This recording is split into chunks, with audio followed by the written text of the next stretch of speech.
Hello, everybody. It has been a little bit of time since we last saw you, about 2 weeks or so.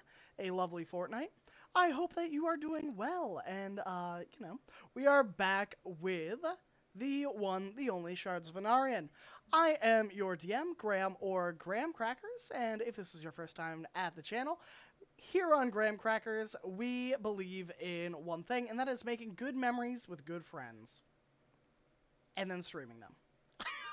But tonight I am joined by some really lovely friends, some fantastic people who need no introduction, but I'm going to have them do one anyways. So I'm going to ask them three things.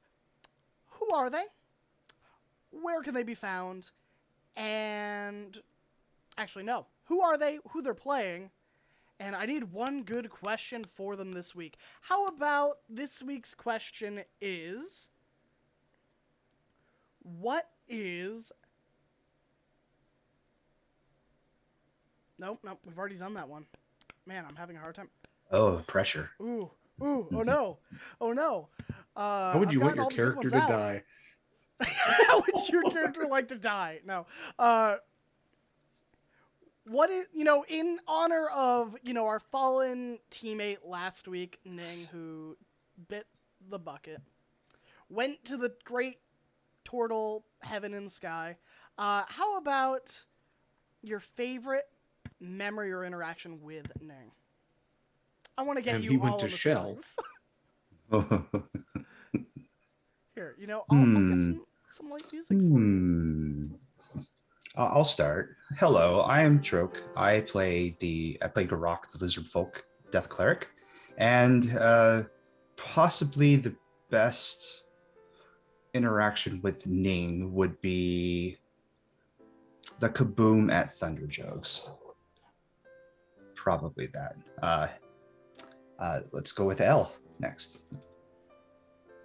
Oh, hi, I'm L, the dead Ning that everybody's talking about. And L's favorite thing about Ning was when they were alive. That's right. Take it. Go ahead, Derek. Hi, everybody. I'm Derek Sword. I am playing Verban, the Knoll. What is he? He's a ranger, and hey, also a grave cleric now. And like most of my characters turn out to be apparently very fucking sad. Because they were all good memories. They were all good. All of them. The little quotes and the stool and his best friend. Stupid. I don't know who's next. Go for it, Fox. Oh, thanks. So I'm Fox. I play Brodus. When I'm here, I play Brodus. When I'm not here, other people play Brodus. But Brodus, I think I will get into the favorite things with Ning here shortly. So go on, Farah. All right. Hey guys, I'm Pharaoh. I will be playing Sinra Stuttermane, a Leonin, Warlock, Paladin. I think my favorite moment with Ning would be his moments of bravery and how he was always the first to charge in and put himself in between other people and harm. And for a monk, I don't know, he left a memorable impact from his first combat to his last. Yeah, I think the impact was on the floor when he got smushed. Wow, at least I didn't have them jump on him, okay? Leave a coin. It's I'm getting not the spicy monster here. here, okay? Why am I here again? I'm not the monster here. There's so much hostility. All right. Spicy. Hey, Rare. you're just... I get it. You need to lash out. You're all really sad. I brought all the skulls I own to this game. Hey, hey, you know, the dice treat everyone how they treat everyone. You could have been me in the first 2 combats for this group where I hit you once. Then suddenly who I'm the did you bad guy hit? when I roll well. And who did you I hit? hit you! Ning. Graham, True, to be it's true. honest though, I think I've only hit you once. The only time you've rolled well is when you're lying to the party about something you should have wow. touched. You're like, I grabbed I grabbed the cursed book. I mean, I didn't grab the cursed book. It's a nat 20 for a 29. Yeah. Yep. All right, without further ado, let's set the scene, shall we? You all stand in the center of the cathedral of the Crystal Caverns, the religious center for the dwarves. Having defeated this entity summoned by Balin's magic. Not Balin, that's not his name. That is not his name. Badel. So close, so far. But Badel's summoning gone awry. The dragon's malevolence and power seeped into this hallowed ground, summoning creatures unseen. With a vicious battle ensuing, you desperately and triumphantly fought back the invaders. However, there was a cost, as Ning, your steadfast companion and wizened beyond his years monk, perished in the fight. The next few hours are almost felt as if they are going too fast. Dwarves rushing in, clerics, wizards, guards. You are ushered away from the room, a pall being set over Ning as some of the acolytes cover them and, you know, bring them away to be tended to and cleaned up. You are sat in a room, all of you, as well as Nandugan, the high priest. You are asked questions in regards to the day's events. How this happened. What went wrong. What happened.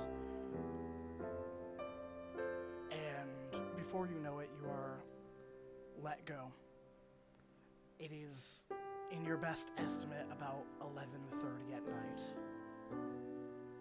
And the acolytes, a young acolyte, knocks on the door as you are being ushered out, gracefully bows to all of you. Your companion is prepared and ready.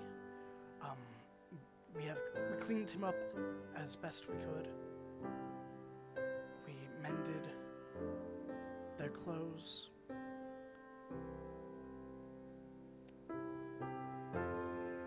Do you need assistance bringing them anywhere?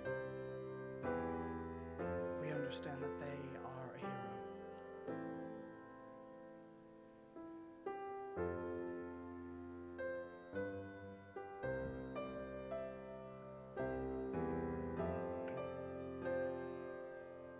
Grok looks around a little bit at the others and just looks back and states, "We would like to take it upon ourselves to take him where he is needed."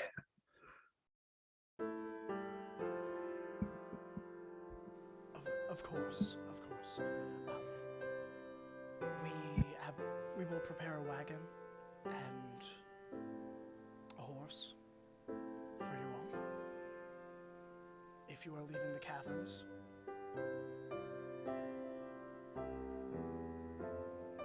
Where did you want to be laid to rest, Karok? The customs in nature. It might take a day travels, but down the mountain should suffice.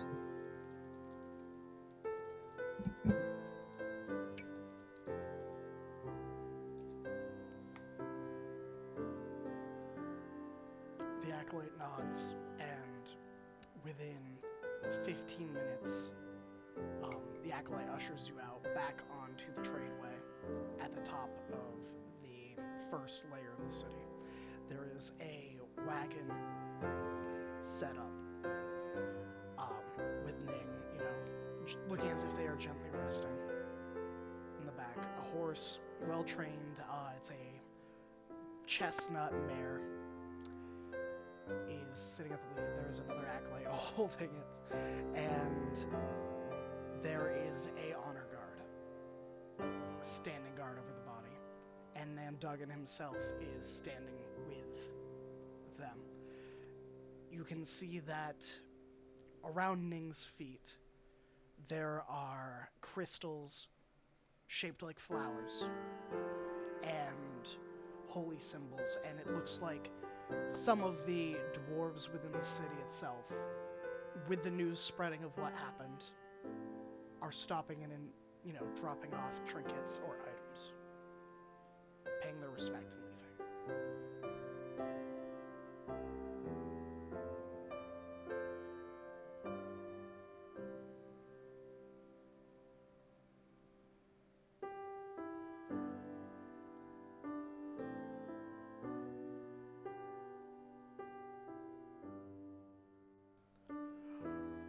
Duggan rushes over to you. Well, not rush, but, for a dwarf, 25 feet of movement in 6 seconds looks like a rush. We've got it all set out.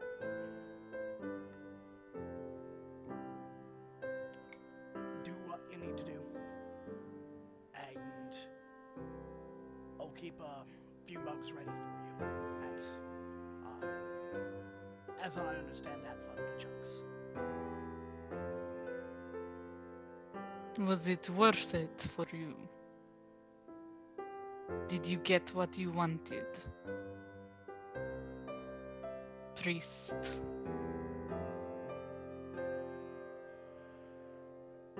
Nandugan looks... under this withering assault, already, he looks aged in that brief encounter. He looks back at you, Sinra, and offers a shake of his head. It wasn't supposed to be like this, but now we know the stories are real, that it's still out there. Was this in question? Do you think dragons die silently?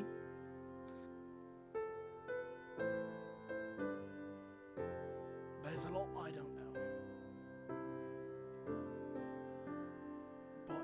But no dragon could have summoned those things on hollowed ground. No, there was magic here. Otherworldly magic. There are things we do not know too. I am not. They made their choices as you made yours, as we made ours. I'm...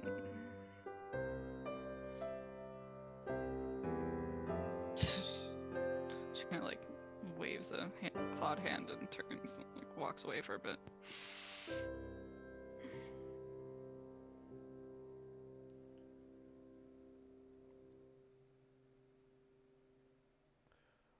Well, the cart's all yours. And we'll see you all when you return. I think the king needs to hear about this.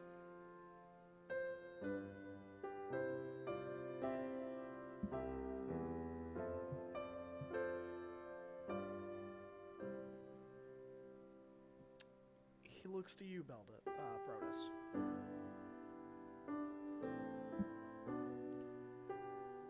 Do ye require an honor guard out, or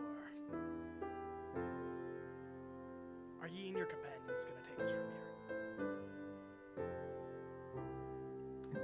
Brodus is head hanging a little bit low on this one, and just kind of, I don't know. I think we got it.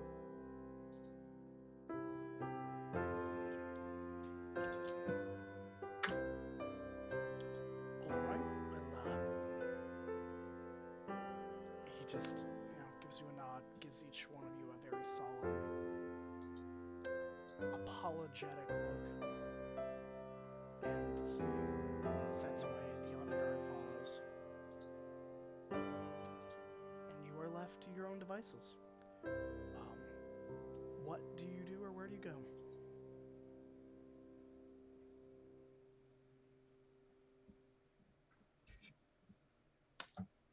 Grok probably remembers this area quite a bit. He wants to go.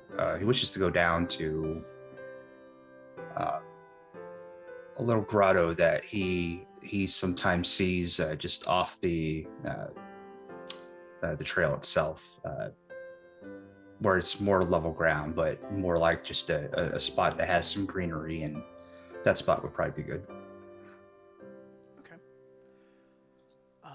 You set there from memory. You are easily able to find this. It is, even in the moonlight, it is illuminated. There is a full moon out, and the pale, milky light hangs over this kind of still pond and the grotto itself. There's a series of like 3 rocks that look like people could sit on. A tree that overhangs over the grotto itself. I think it's an apple tree, and it's kind of laden with the late fruit of the season.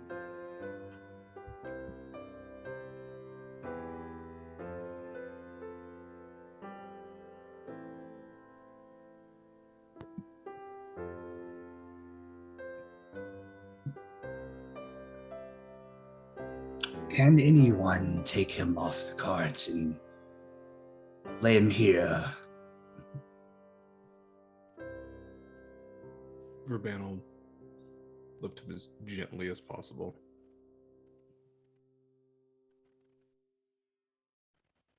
Just try to carry a big heavy shell over. And Grok will assist with that, which again, it's a rarity to see him touch anything, and he's taken just as a delicate touch as Verban would, as he finds a spot just to put him near that tree, as he surveys the other area for just the spot to be able to get a mound prepared.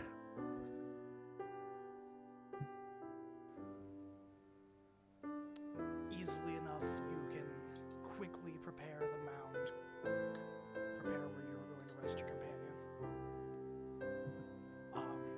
It is, I would argue, the easiest part. Words come harder.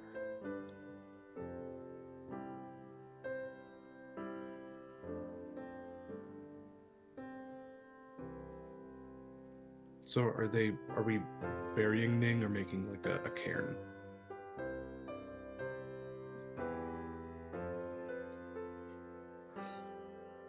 I think a cairn should suffice I think in this circumstance. You know, Verban places one of his last furs over Ning, and just whispers, "This will keep you warm, and it might be nice to show your family. I'm glad you get to see them. I'm going to miss you."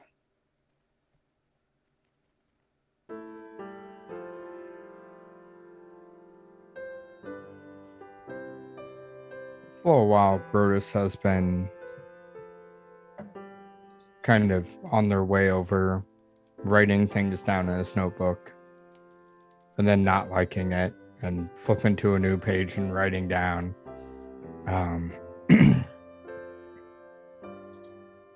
And as you two are tending to Ning and laying him down, Burst just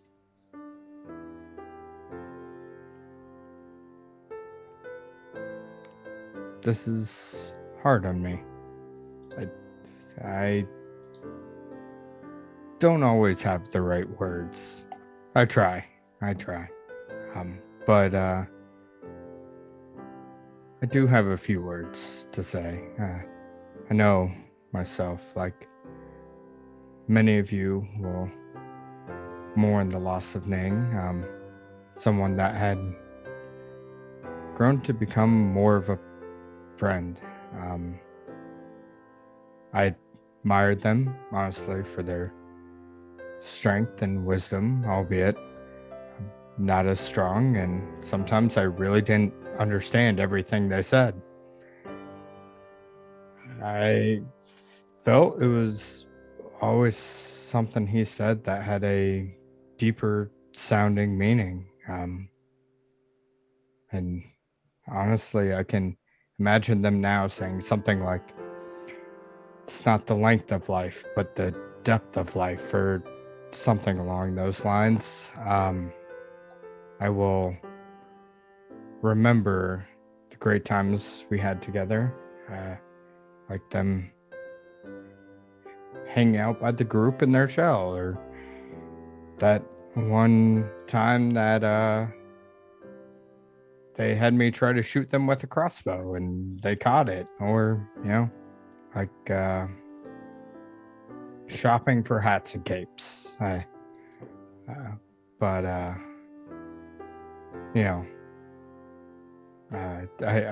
guess what I'm getting at is like the firecracker from a bowler cap, he will be a bright light in our memories of a good friend.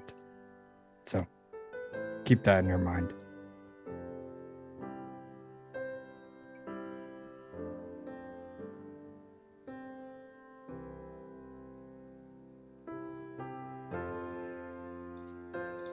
That was very good notice. Ning would really like that you said those nice things. And after that, he just kind of takes a seat.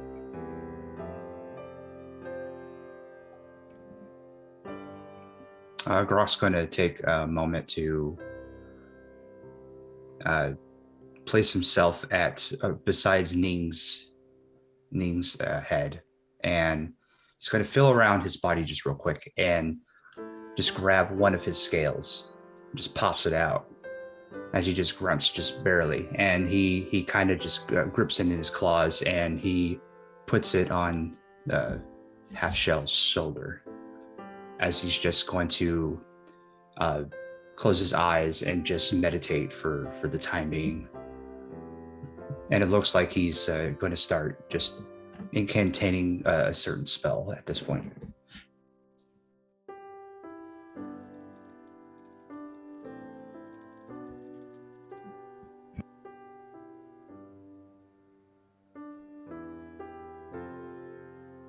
Garak, as you are meditating, you feel the faintest of touches of your deity, of Null's eternal nothingness, that sublime rest that follows everyone. And you feel the slight bit of emotion of approval.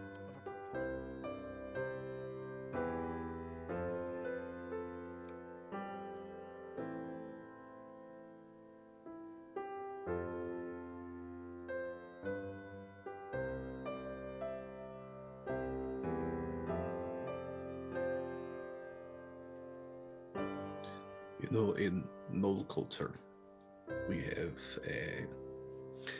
a god that we look to in times like these that gives us a bit of a peek at perhaps what comes next. And it is said that when a hero passes into the afterlife, that their heart is weighed on a scale against a feather.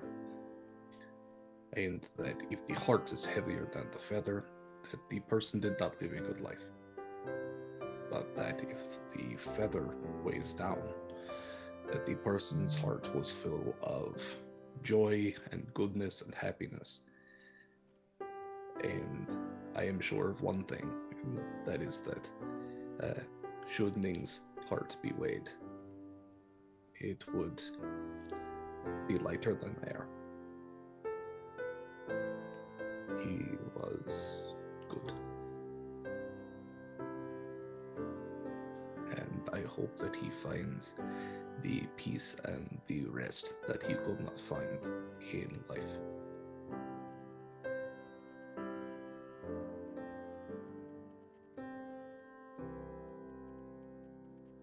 You were right.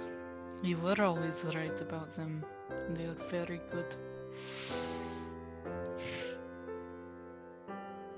I'm sorry.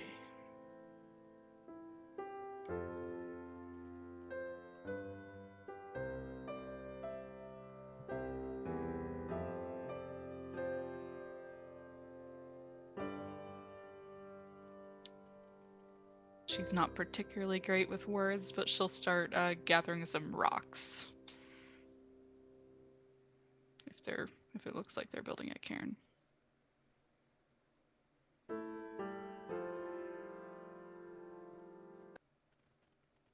Verban will join her.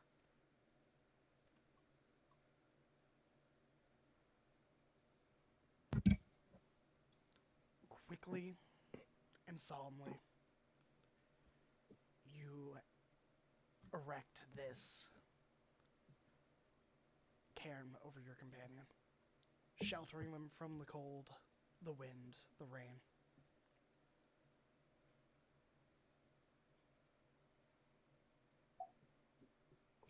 Brodus kind of sits there, starts pulling something out of his pack, and goes, "One more thing." And you just see him writing, but you don't see, what he's writing.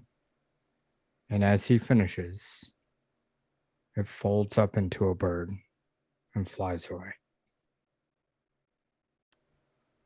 And where is it going? So I have reference. It's going back to the kingdom. Okay. Maybe we'll do a Patreon exclusive what that letter contains. I don't know. Mm-hmm. One day. Once the cairn is built, Verban is going to take Ning's quarterstaff and stick it into the ground, standing up near where the head of the cairn is, and place his hats on it. And then he's going to take Ning's stool and just place it there and sit.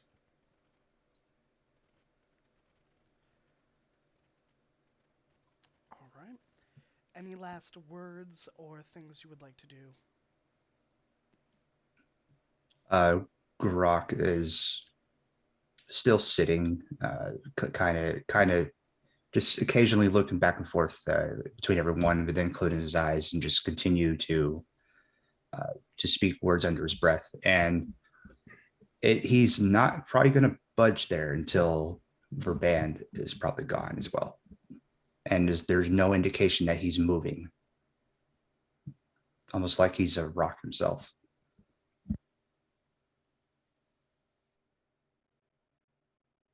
Verban doesn't show any signs of moving either. He's in place, and if someone were to listen closely enough, he's praying. Well, they both seem to settle there, thinking that camp is being made here, because that's what's happening, right? Sina will start like clearing some of the brush and setting up a fire sort of by Garak and Verban. Brodus will quietly Have help to. collect sticks.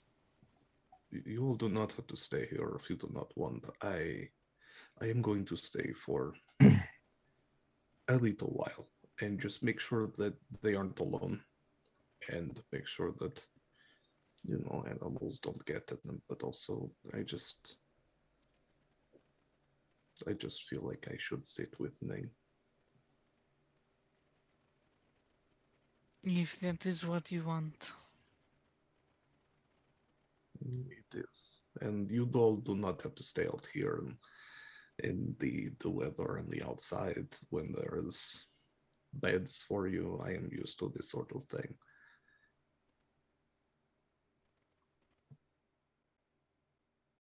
It is not so different. We have camped outside on the way to the caverns.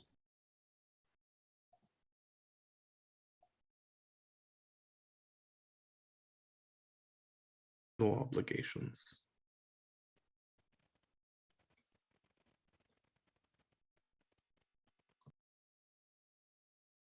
She'll kind of glance over to Brodus at the mention of obligations.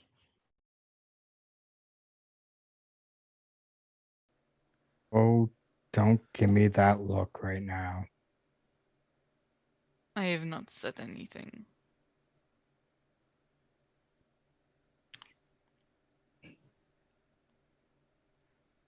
Dragons can wait.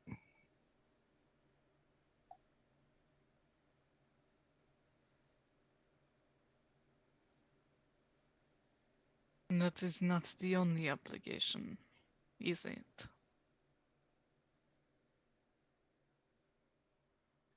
We That gave our can word to that thing too. wait one day.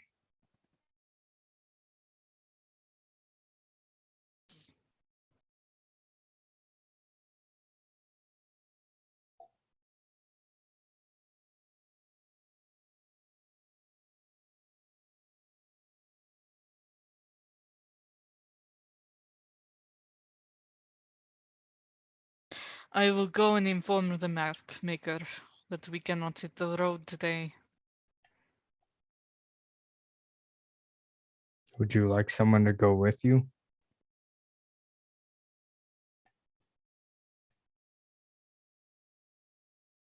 She'll look to Garak and Verban, and probably over to Zdar flicking a dagger or something in the corner. And she'll give a brief nod to Brodus. We'll follow. All right. The two of you set off back towards the Crystal Caverns. Back to your map maker friend, Ori, who y'all haven't seen since the first day you got here. Garak, Verban, any last things from either of you? I think both of you are probably stubborn enough that you're gonna be there for a while. Verban is willing to start conversation, but if it looks like that Garak is in the middle of a spell, I'm not going to interrupt that. He understands the whole concentration aspect of the spell. But yeah, if they're both just hanging out, he'll spark up conversation eventually. But yeah, Verban's not budging from that spot for a little while. Groggle would be under the same consideration as well. It won't be constant concentration on many different spells, but there'll be times that you'll be able to tell with the swishing of his tail along the dirty ground that he's sometimes he struggles with certain parts of it, and he just stops, just breathes real deep, and starts again after a couple hours. And this goes on for considerable amount of time as well. And he'll even get up and even just walk around the area and look at certain things. It's weird, odd kind of ritual aspects of everything. speaking in Draconic as well as Common. I think he was moving around a decent bit, which, hey, I also speak Draconic, weirdly enough. That's right. My Knoll speaks a ton of languages for some weird reason. Mhm. Oh, that's right, because he hunts dragons. That's right. Okay. He might just say at a certain point, just, do you need help with what you're doing? Not necessarily, just finding the right way to send off Half Shell properly. Some things are easier than others, and this one, even though I've gotten approval, still something is there. It would just take time. They all end up where it needs to be. But I am here willing to wait as long as necessary. I know some magic too, if you ever just needed help with any of these spells you are casting, just to shorten the time on them or just not be alone and things.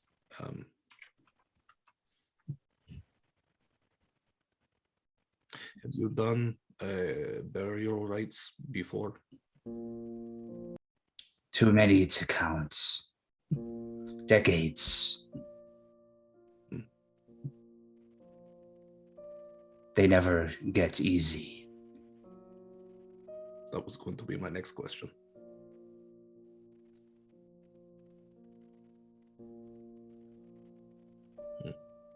This one seems to impress one such as I at times. He said he's fulfilled everything he needed. Half Shell did everything that was necessary with what was left of it. And when he said that he was ready, I was impressed by that. He will find his way home to what he calls his family, and I will honor that to the end. I hadn't gotten the chance to actually thank you for that. I have to realize that it is, as someone who has taken many lives, I understand what it is like to have death in your hands, but to have someone's life, to grant life in your hands is an interesting sort of thing. And you very easily could have ignored what they wanted and brought them back, and instead you listened and you remembered and you gave them peace. It is a good thing, Karok. It has brought me, don't know what you would call it, satisfaction to hear that from one, as from yourself as well. It's never easy to bring one to the end of their life, nor beyond. Sometimes,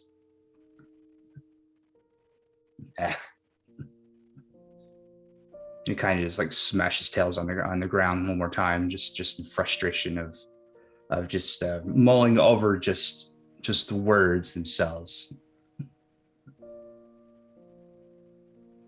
I know what you mean. I still wish I could have saved them, though. I have killed for so much of my life, and the one time I needed to help somebody, I could not.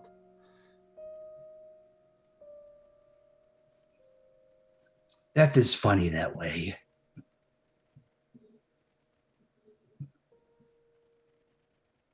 Perhaps I should ask you the same thing I asked him. Half Shell stated that he did not wish to be brought back What about you? Do you have anything that's keeping you here?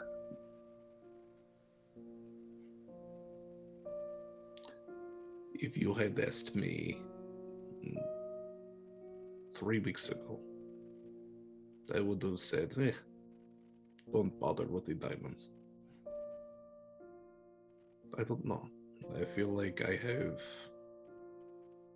the potential to do good now. I have friends. I have people I care about, not just employers and tasks.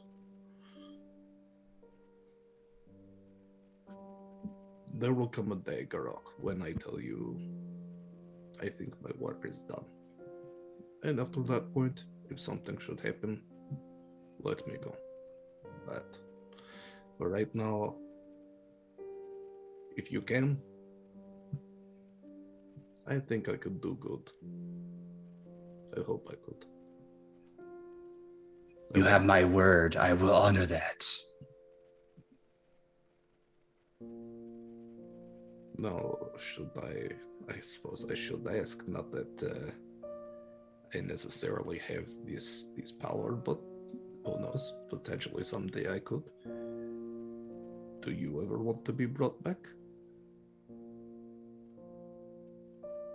If I were to die, it would be of Null's bringing alone. No.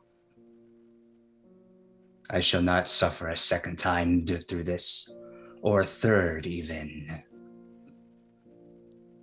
Suffering alone has brought me great satisfaction, but a third time through all this, don't know if I can take it.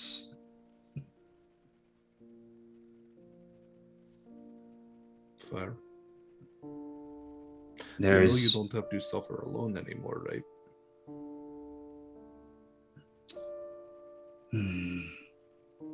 Perhaps suffering's the wrong word to use.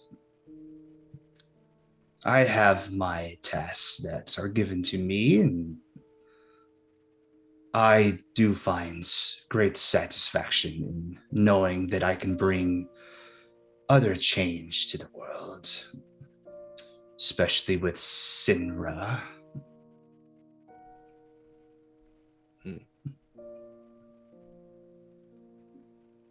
But that is one task. Suffering, no. Perhaps that's not the right word.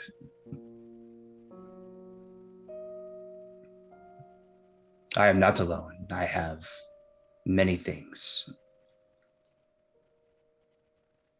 But it is good to have someone who understands death as it is, as you.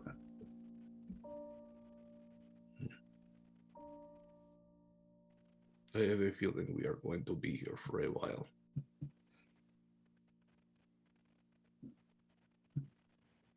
I will make a fire and some food.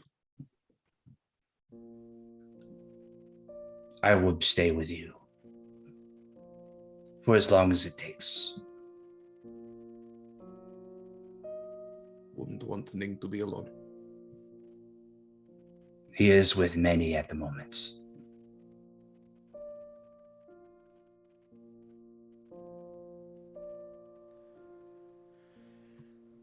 The night draws out, the two of you preparing a small feast and setting on your vigilant quest to watch over your fallen companion. We are going to do a time skip of about a month. I know, look at that. Graham with a time skip, no one saw this coming. So, I think, who would like to go first? I know that I prompted some of you last week. Verban,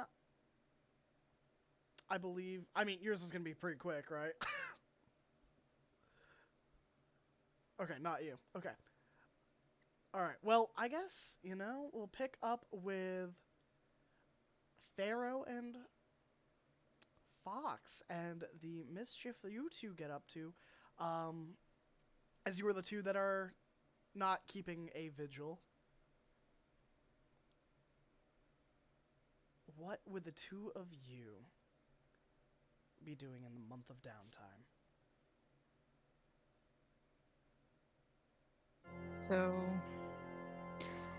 after speaking with the map maker and informing them of what had occurred, if it had not already reached their ears by gossip alone,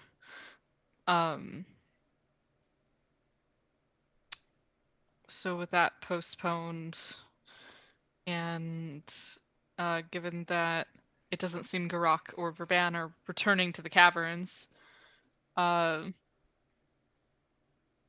think she might stop back out there one more time to like check on them and make sure they're still where she left them, and then ask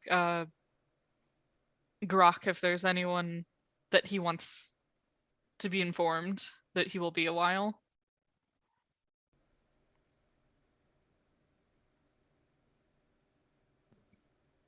She can pass a message if he'd like.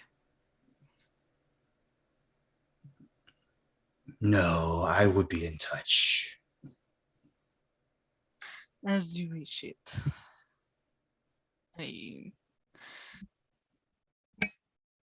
There are things that I wish to investigate that I cannot do out here. And you two seem to be keeping visual. Do you require me, or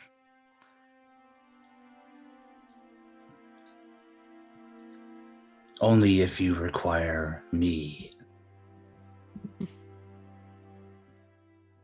not right now?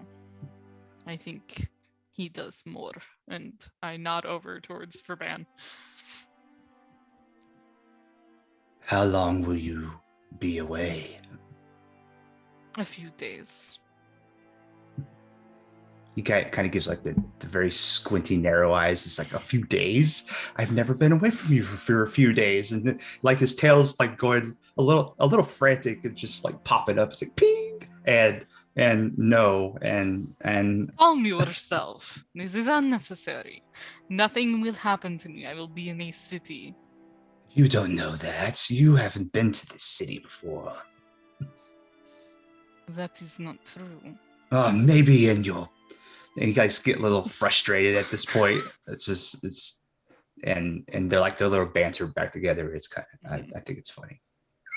And he kind of like waves it off. Said, a few days. I will come find you if I need you.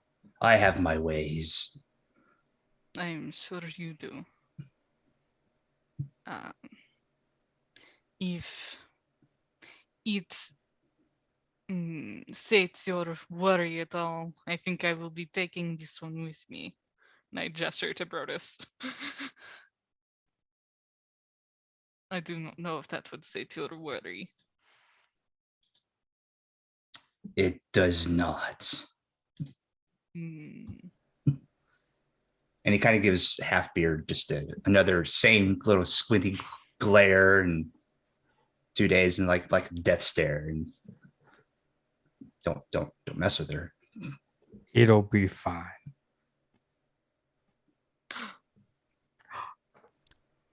Famous last words. Every time he says it. Oh, every time. All right, I guess we're gonna take a early break until we can fight those goblins. So we'll be right back, everybody. Please enjoy this awesome music. And if you want music like this, you can contact Count Julius, who's a famous VTuber on Twitter. And we'll post our links. Bop, bop.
hello there. I didn't see you there.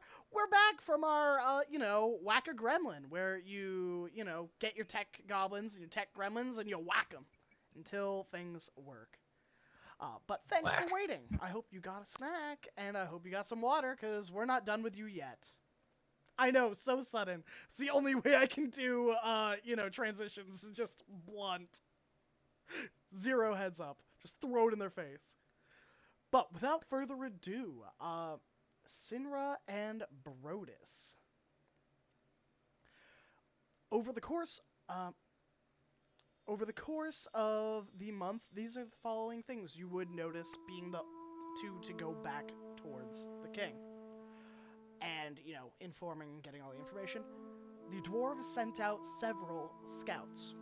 Armed scouts on war boars, heavily armored, throughout the corners of the land, unsure of what danger or what cause the tome or the scroll may have posed. They whip into a frenzy, the guard practicing and training more, raising militia. It is like poking a fire ant's nest with a stick as events are set in motion. The two of you are able to set aside some time to do whatever you need to do. I do not know if I want to stay here this long if they are preparing for... It does not even seem they know what they are preparing for. But with the expedition on hiatus, there is something else I wish to see one more time. Yeah. Well, I'm here with you. Wherever you go, I'm going.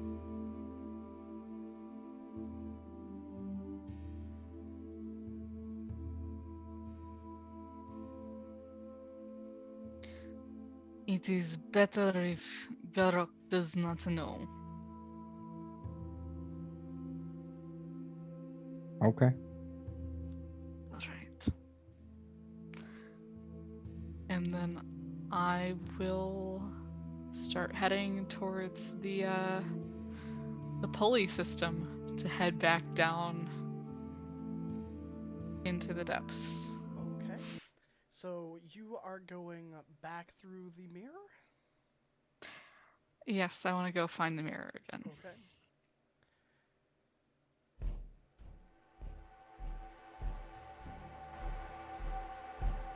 The mirror is, as you left it, amongst dead... Well, what is left of the devils that has not been dragged away by carrion crawlers and the like of the Underdark. The mirror stands against that wall. Its mercurial silver sheet flowing. The gold rim around the mirror glimmering as you left it. There is no compulsion to enter. Almost as if it expects you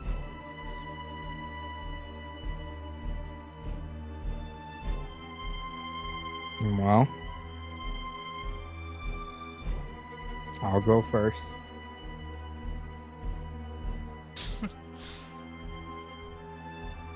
Hey, if something's gonna happen, at least it happens to me. Garok would be upset if I didn't do this.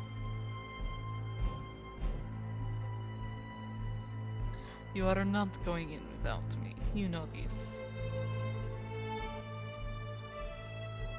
Brodus holds out a hand.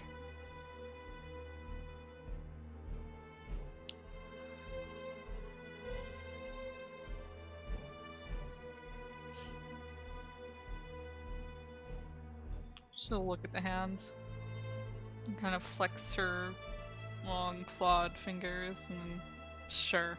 She will take his hand and head off into the mirror. As you both enter the mirror, that spot in your right paw or hand where the mercurial substance slipped in the first time is hot, like worm's breath, searing. As you move through, the mirror's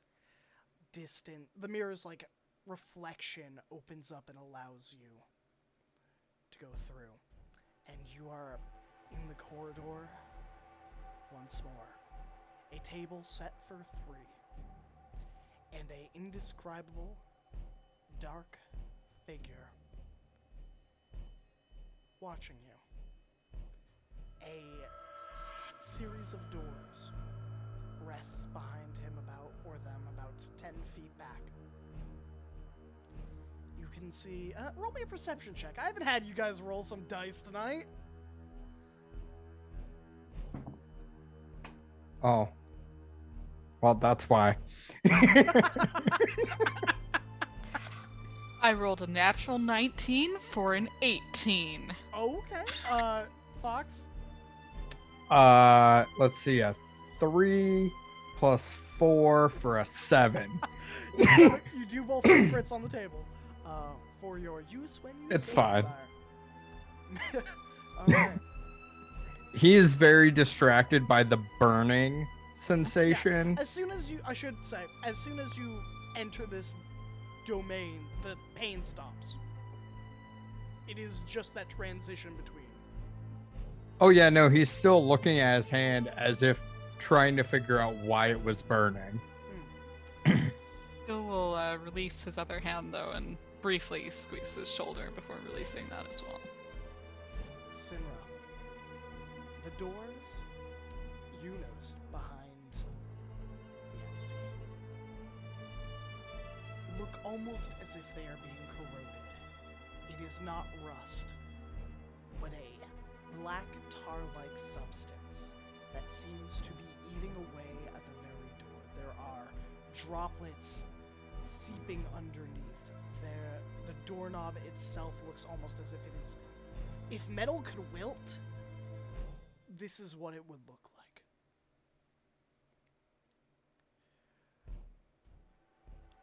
Ah.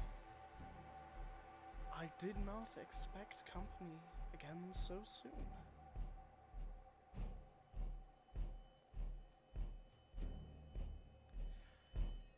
Sinra Starmane. Brodus. Come. Have a seat. I am sure the two of you have questions.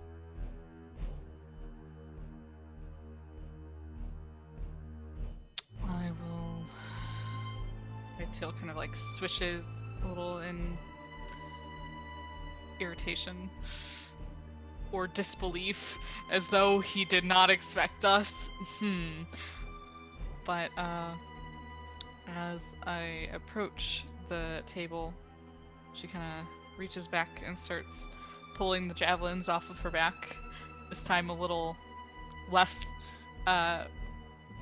rapid, with less violent intent. But she will remove her weapons and place them down on the table. Brodus will set his pack next to his chair and sit. Are you thirsty? Hungry?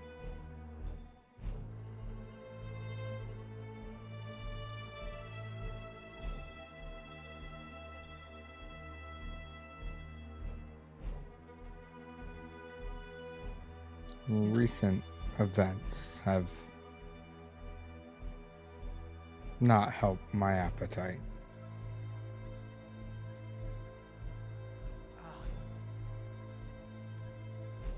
I am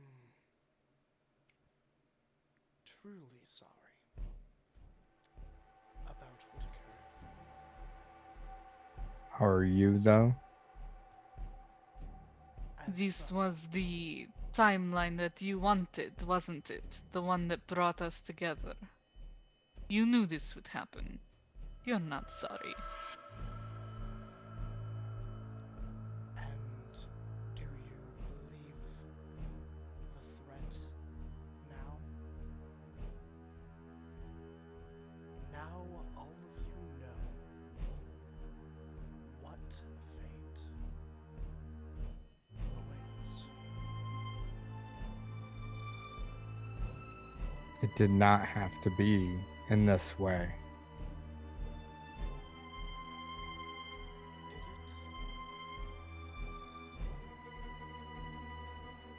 No? No.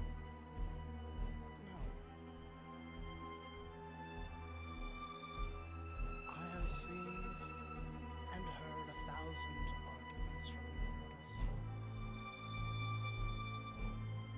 Yet, what remains on the table is that action always speaks louder.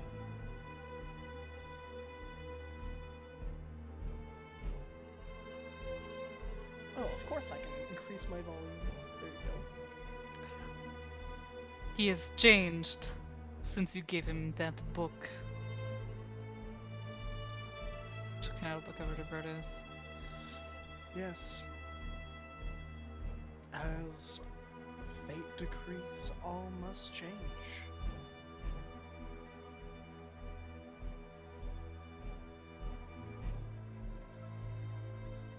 Do you not agree?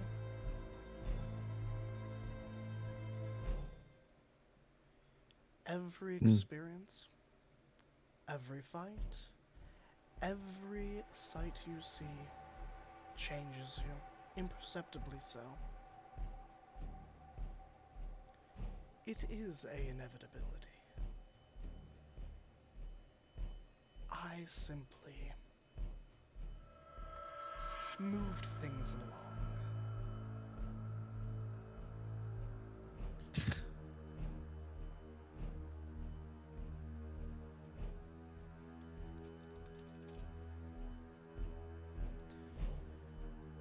As for your companion,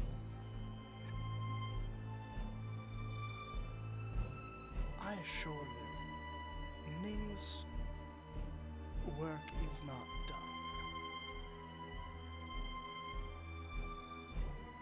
In fact, he motions to one of the doors behind him. Ning's through there right now, assisting, well, helping some other people.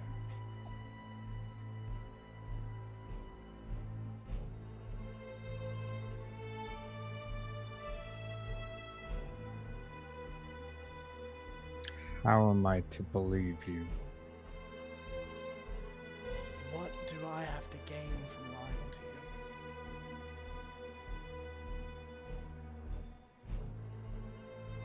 you? You lied to us before, and here we are now. Gained you something before. All I did was tell you that every action has a reaction. I pushed you along the path that needed to be pushed. I am not infallible.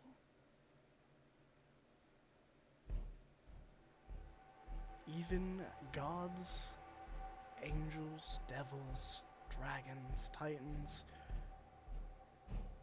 miscalculate.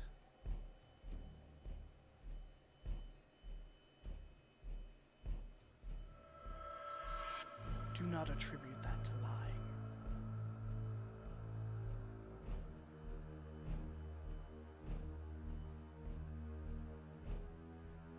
And somewhere out there, through one of those doors, they did not fall that day. Is that so? Well, usually that would be how it would go. I snagged a little bit of Ning from your world before they left and put them into another who did not fall. What is it mortals call it? A revenant? Yes. Does Sinra know what this means? What Roll role me would that a religion check. I think that would be a fair check. Or if you would like to make an argument for another stat, I am all ears. It's a dirty 20. Dirty 20. Sometimes, whether through intervention, willpower, or unfinished business, souls of the deceased are able to cling back to life, reanimating as half-lives, partial living beings sent on a task. Sometimes they remember what that task is, sometimes they do not. You entrapped them to do your bidding? I did not entrap them. I took what memories I needed and put them in a different container.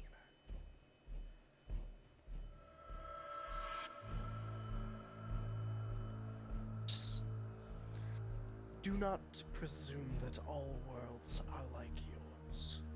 That all fights, all struggles are the same. In the world they went to, your people are all alive. A plague is spreading throughout the land.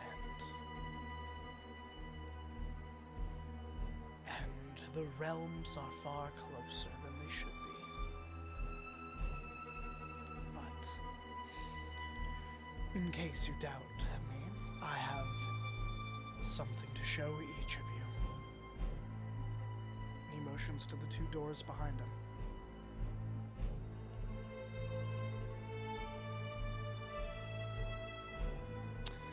She will stand and stalk closer. Brutus will follow. There is something for each of you to gain beyond each of these doors. However, you will be alone as, well, these lights in the sky are fading quickly and shall be destroyed. I want you both to see what is coming, what has been coming, what has came already for some, and know that I am not your enemy.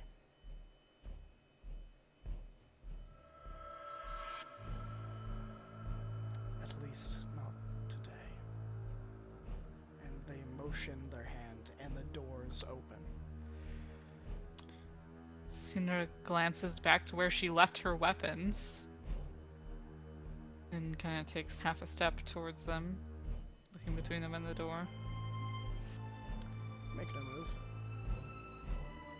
They simply motion to the right door. And then they look at Brodus and they motion to the left door.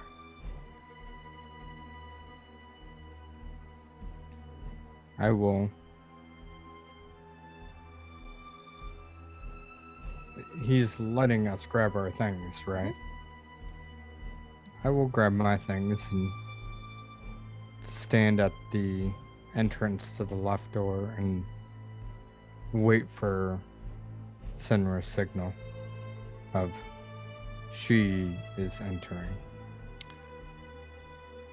She kind of prowls back over to where she left the weapons and reaches first for her double-bladed scimitar before her brow kind of furrows, and she retracts her hand from that one and grabs up a javelin. And she will kind of take it and heft it and then snap the head of the javelin off and toss that aside and spin the remaining stick a bit like a staff. And she will take that to the door and leave the rest. Okay.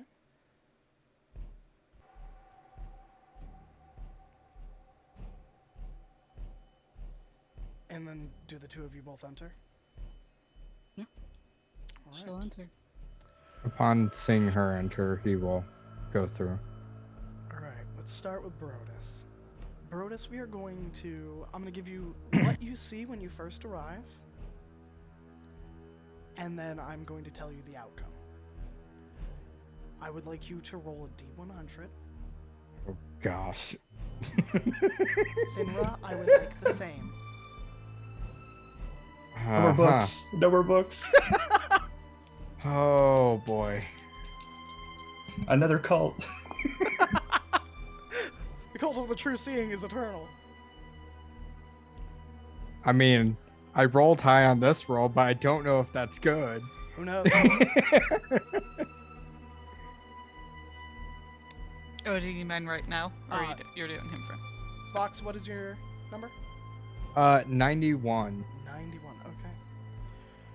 Brodus, you enter. No, I'm gonna get different. This needs something good.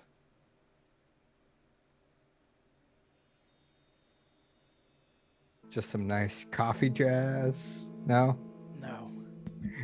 Brodus, you step onto a plain. It is almost a meadow, but the grass is gray and devoid of color. You see smoke rising in the distance, and far off, between the mountains, far off, you see a tempest roiling about, arcs of red energy darting, almost like red lightning darting in between, as it seems to be a maelstrom above what you know is the Kingdom of Anduland. You look over fields of far too many casualties to see. You are walking in a world that all life has been snuffed out. The only things that walk here are creatures like that killed Ning. Those spindly, long-clawed creatures. They seem to stalk the distance, as they don't seem to pay you any heed for the moment, but they seem to be moving about. Winged creatures that are dark, almost furred, yet it is this slick tar fly overhead. You hear the last dying screams of dragons as they are torn from the sky, and you continue walking.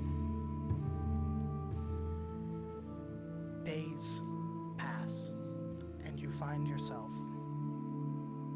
in the library of Enblint, the great library.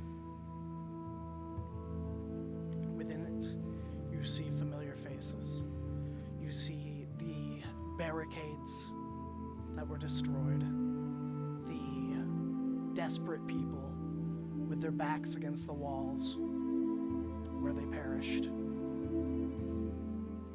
There is nothing here except for a single book on a podium, much like the one you already own.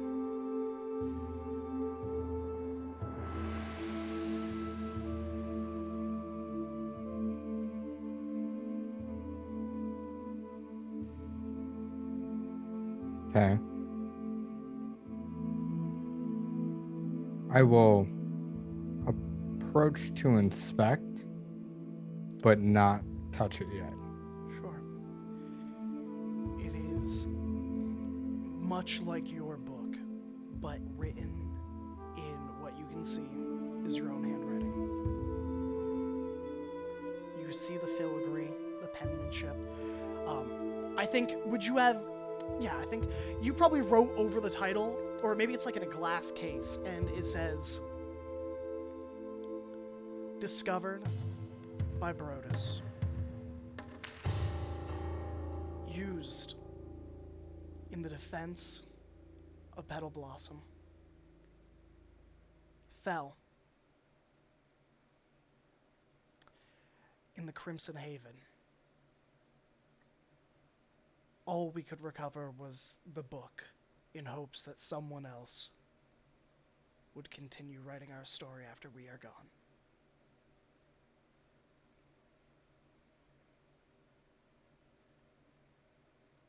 And it's in a glass case. Yeah, easily broken. It does not look to be magically tampered with. It looks like this was placed in reverence, and it was the last thing on people's minds once the gates are broken down. And the book that I have is not filled out in writing. Correct.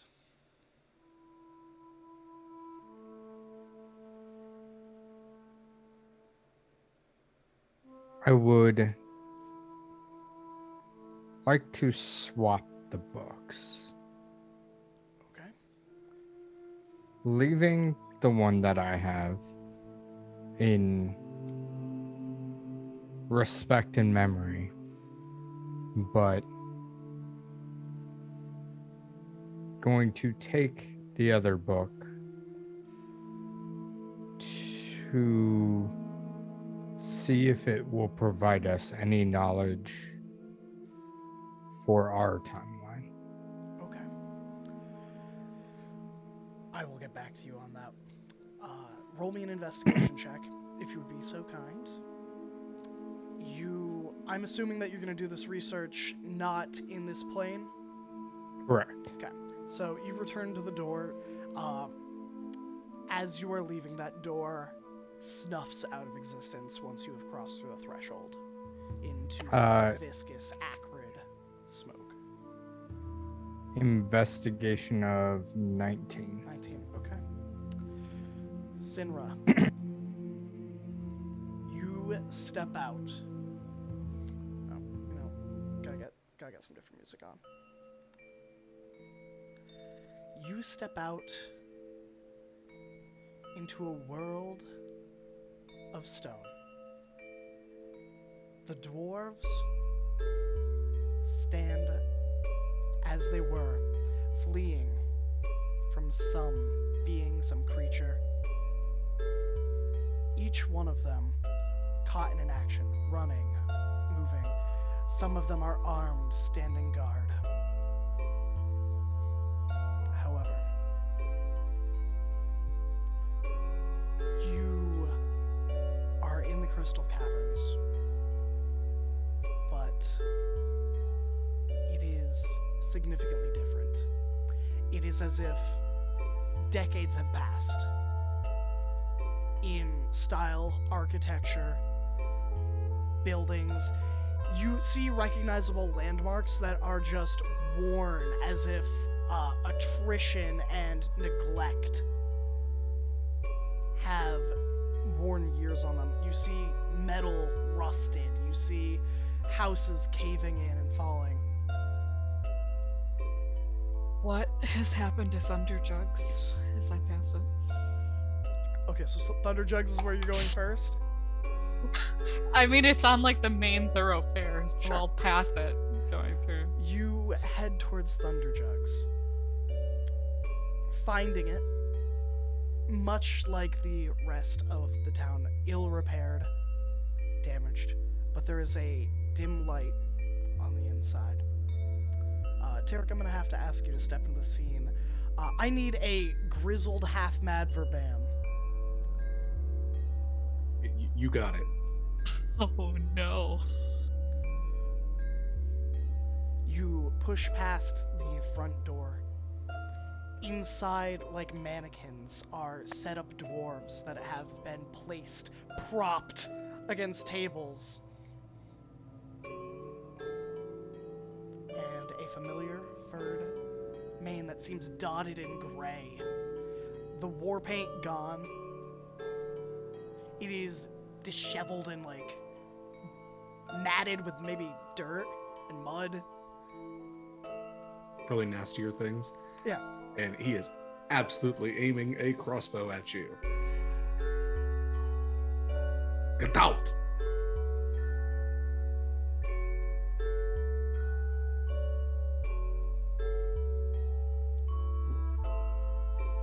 Why would I get out?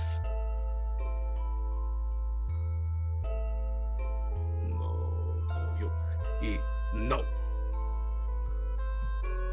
I have seen this trick before. This is no. I will shoot this time.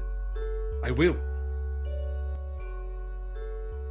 She looks down. You can't shoot anything I can't heal.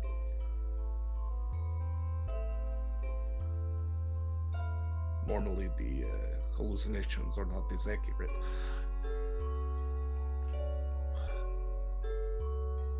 Eh, fuck it. And he'll take a shot. Okay. I mean, I would say he's gonna miss wildly. Oh no. I at this point the crossbow has probably not been fired in a long time. It might not even work, and if it does work, his eyesight is just shot at this point. Yeah. She sees it like thunk into the wall. Yeah. A warning shot. I feel so very warned. And she will walk inside and look around at the stone dwarves. Roll me a perception check. Yeah. That's an 8 minus 1, so a 7. You see Brodus there. Stone.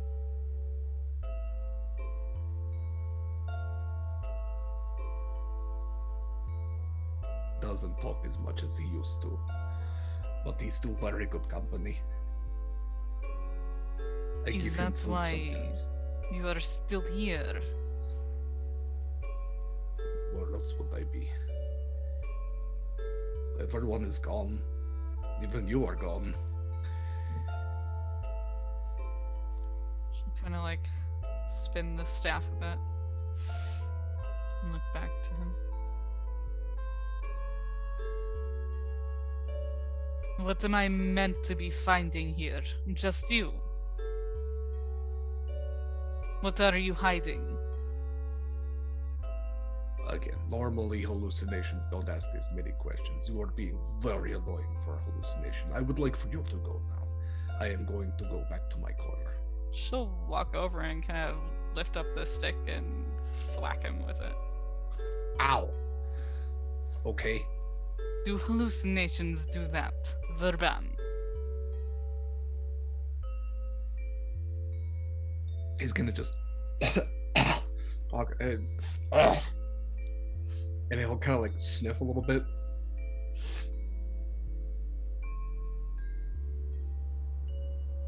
Zebra?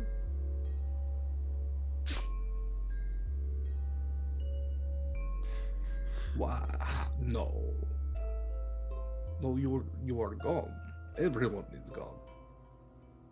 Ning was How just did the I first. go? When did I go? What is time anymore? I have no idea of the passage of time. I sleep when I get tired, and I She kind can of like afford- start looking around as he's talking. Yep. What are you looking for? Anything that seems more coherent than him. As far as you see, Verban might be the only one left alive in a vast radius of miles. If you would like to spend some time, you have 5 or 6 days here. You can travel out, look. That's up to you. No, I mean, she was dropped off here. She assumes there's something that she's missing. But Verban's the only one moving and talking, so she'll like reluctantly hone her attention back on him. So, you wanna like hang out? It's been a long time since I have seen anybody that was not stone. I do not think I am supposed to be staying here for any. Maybe I am. didn't think you were supposed to be here in the first place. Why are you here?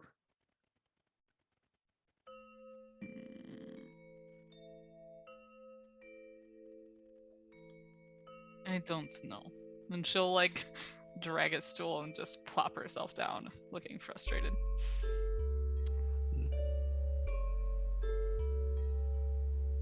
It is weird seeing you without Garak.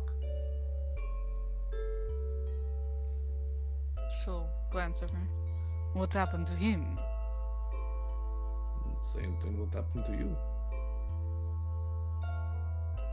And There was what nothing happened to weird. me, Verban? Sinra, you died. Badly. There was nothing any of us could do.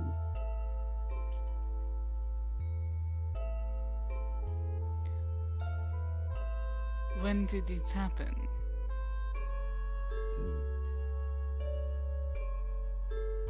Again, that is hard to say.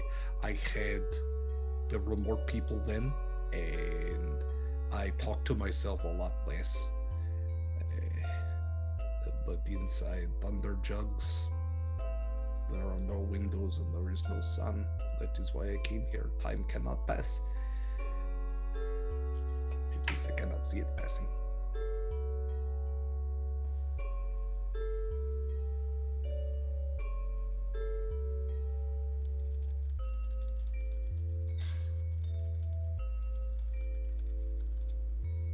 You came here for a reason.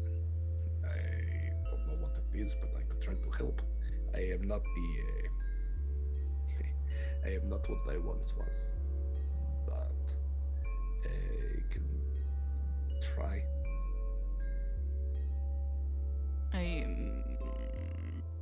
Brodis, come on now. That's a very rude thing to say. It has been a long time since you have seen Sinra. He says something sometimes, and it's just. Perhaps it is best if you get some sunlight, Verban. Okay, I just need to make sure that Brodus has food and water.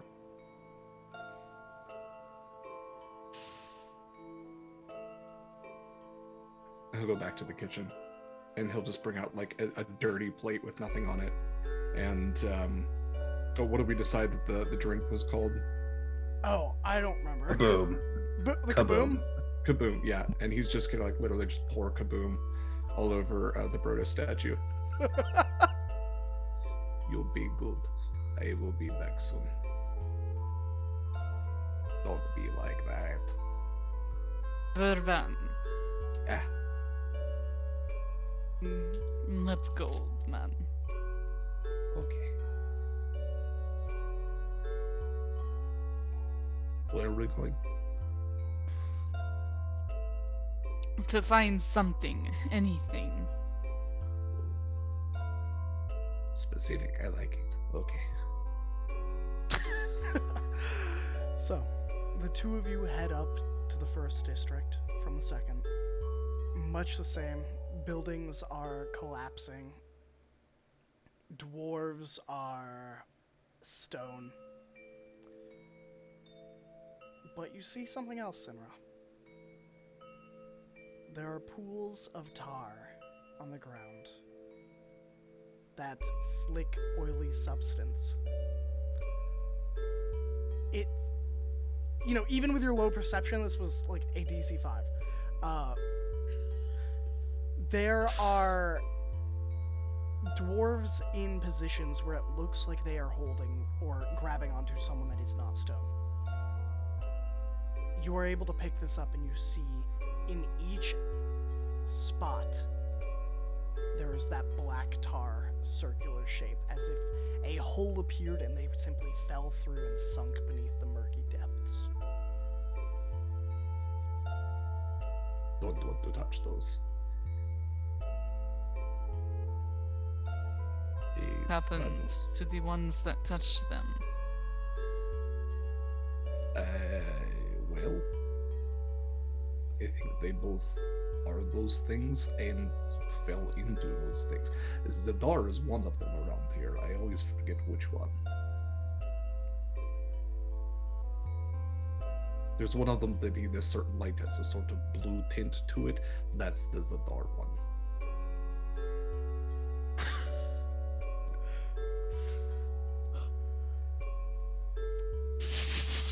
As you get closer to the gate, you see that the gates are blasted wide by something far long gone.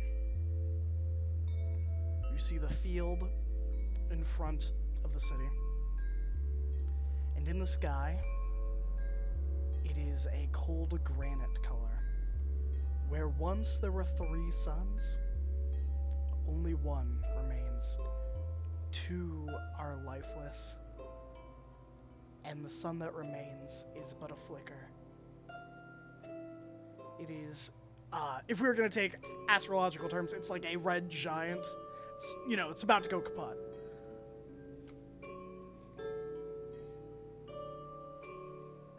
It's been a while since I've been outside, but I seem to remember it being brighter.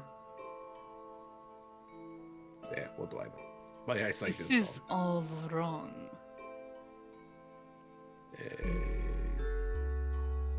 Okay, judgmental much?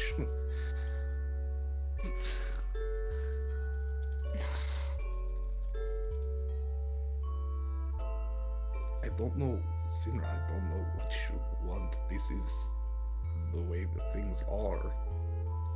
We failed. Everyone failed. No, we did not fail. Not yet. Don't you remember? It all started when we lost Ding. And you never came back. Not really. And then one day, things got really bad. And we lost Zed. And then we lost Garak. And there wasn't bringing anybody back after that. Brodus lasted surprisingly long. But eventually the stone took him too. And That is odd. Was he not from... He was from different dwarves. Not the ones... But being here, perhaps he... got infected. It went so fast we never had time to figure it out. The city went so quickly. And then the ooze things and the darkness and the sun's going and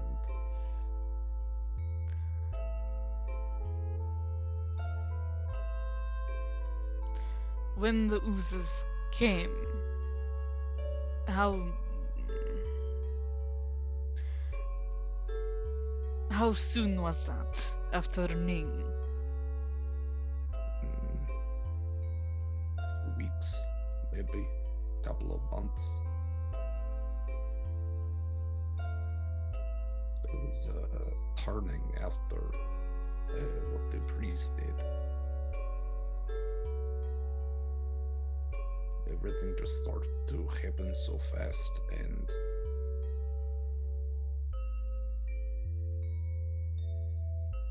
I am really sorry that I couldn't save you.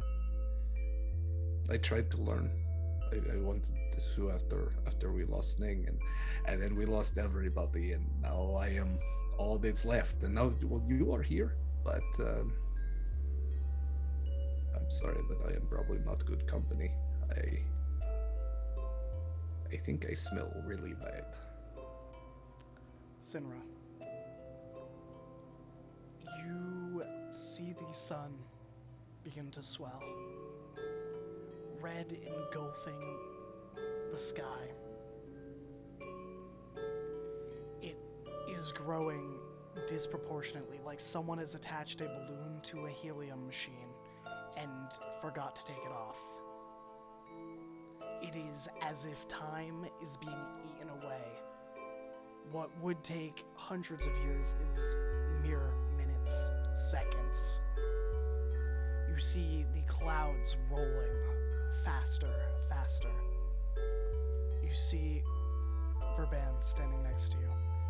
And then, for a moment, all you see is nothingness as the bright light of the dying sun explodes. In that moment, everything is so clear.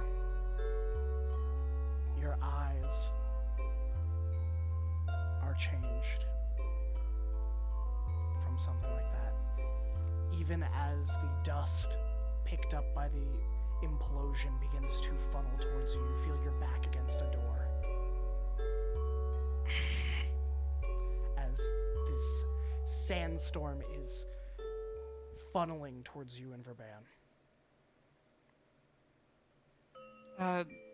She kind of like she raises a claw, trying to like protect her eyes from what seems like it would be quite painful. And with the other hand is trying to like frantically open the door that she feels. The door does not open. The dust is coming closer. Closer. It is seconds away, and the door opens, and you fall backwards. Verban? She's probably like howling. Yeah. Verban, in your final moments, you see Sinra's eyes are like stars. When was the last time you saw the sky? And the door shuts. And you are back in the room.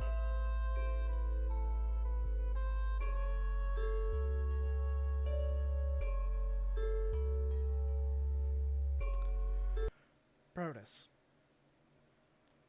you and Sinra both exit at almost the same time.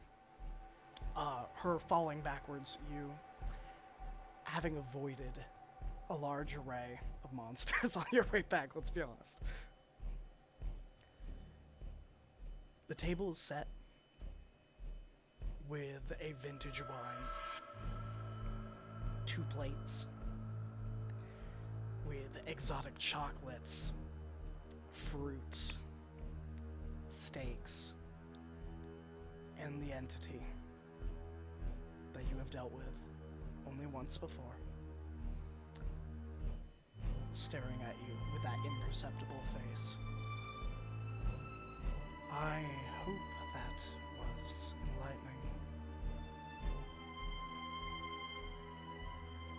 And she's just kind of like on her knees, clawing at her face at the moment. Sinra, everything now glows as if with the detect magic spell. You see the skins of fate and magic holding this demi-plane. It is aglow, not painfully so, and your eyes do not hurt.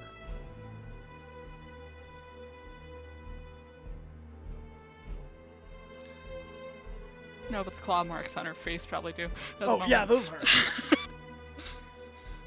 But she'll kind of like pull her paws down and growl lowly, and she wildly like blinks her eyes and looks around and looks over towards Brodus and looks back to the door.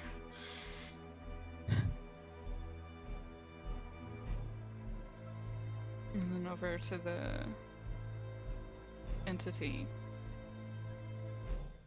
Did you need to leave him there? what was left. Do you think he wanted to be away from his friends? Do you think it would be a mercy to take him here with no place to go? Waiting with no stars, no sky.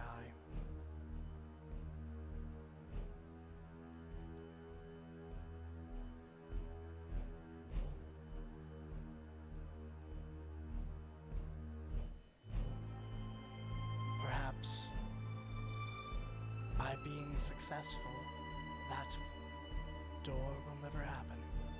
And they kind of push a hand over it and it begins to melt and then evaporate in smoke.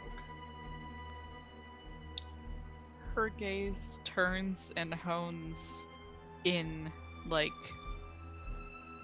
a laser on Brodus's new book.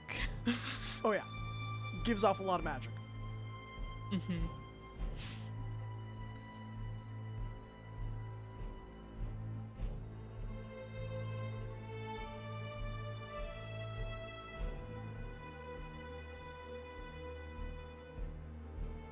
I have given you both more than I have given any other, in hopes that this will change fate.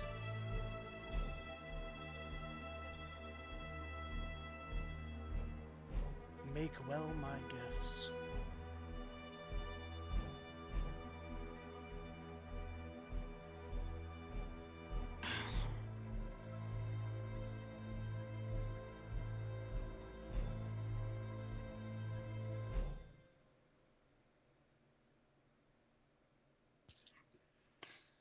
She kind of like pushes herself up and looks over Brodus, who doesn't seem injured. Right.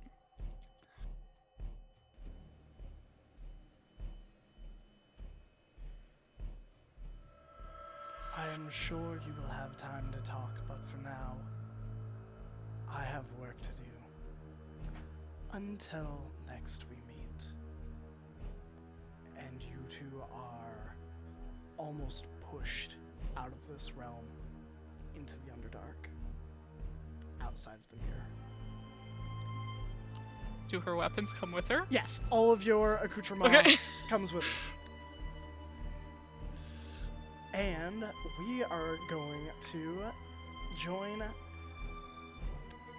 a character we haven't seen yet. It is towards the end of the month. And let me change the music. You know, get something a little less mysterious.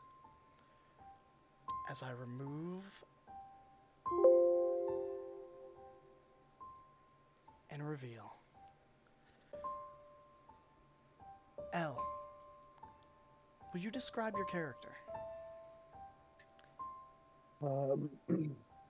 Yeah, she is a turtle, much like another one that we might have known previously. Has lots of healed wounds, scars across her form as well. She's smaller and much slighter than her brother, and is wearing more clothing than they ever did. Has a like green robes that kind of match her skin tone, her shell less damaged than Ning's was, though it's hard to tell because a thick mat of vines and orchids seem to cover the back of the entirety of her shell, a vibrant orange. The flowers are. She looks considerably younger, and there's a fierce intelligence and wisdom in her eyes and demeanor, much opposed to Ning, who was more jovial and spacey. I guess is a good word for it. And she doesn't carry a staff. She has a holstered wand on each side of her hip, and the only other identifiable thing about her would be a ornate wood carved ring that she wears on her wedding finger. 2 weeks ago, you received a letter. It was dropped off at your doorstep, unannounced, by a figure you didn't recognize nor can you remember. It is scrawled on the bark of a tree from Teldwanon, peeled off gently and tenderly.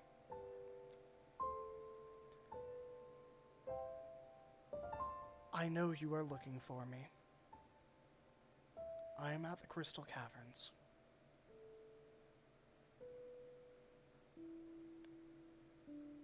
Travel well.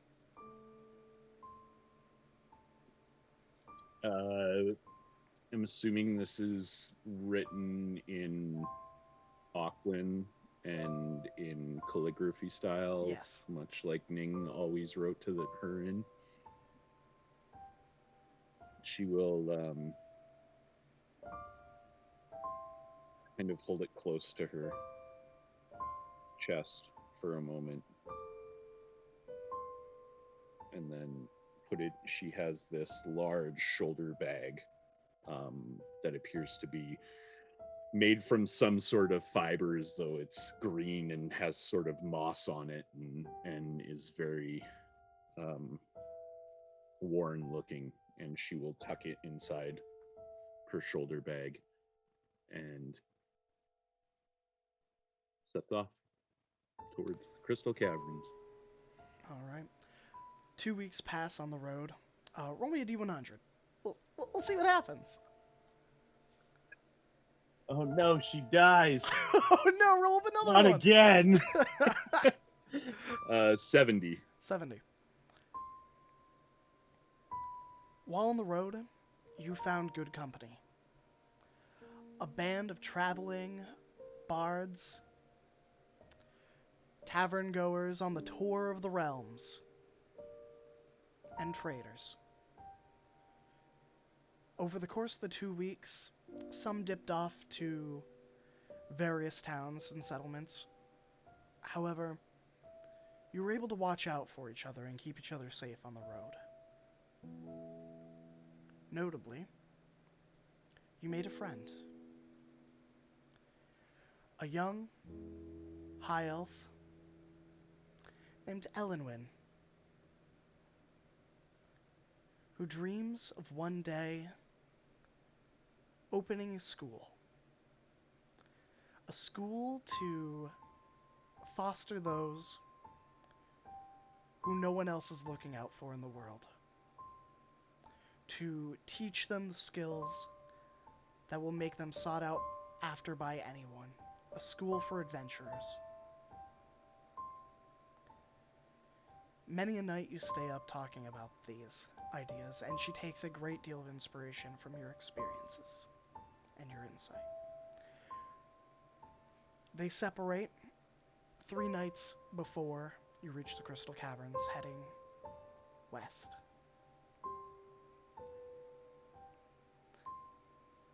And you arrive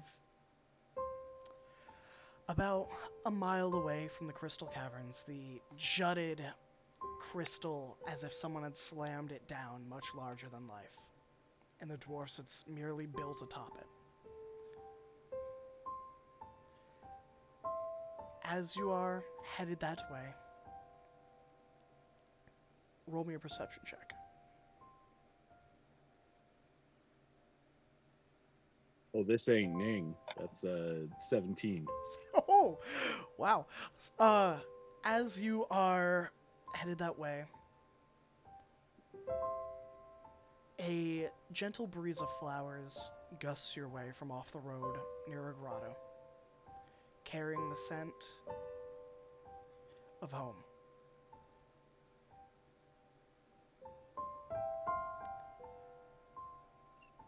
will stop dead in her tracks and kind of sniffs the air and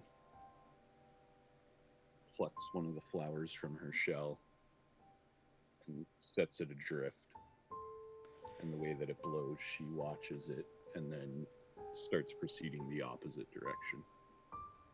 It is swept up by the breeze, headed in a different way as you head the way it had came.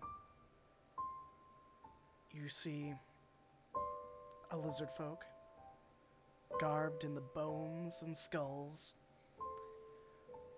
of their prey, by a fire, with a knoll sitting near a stack of rocks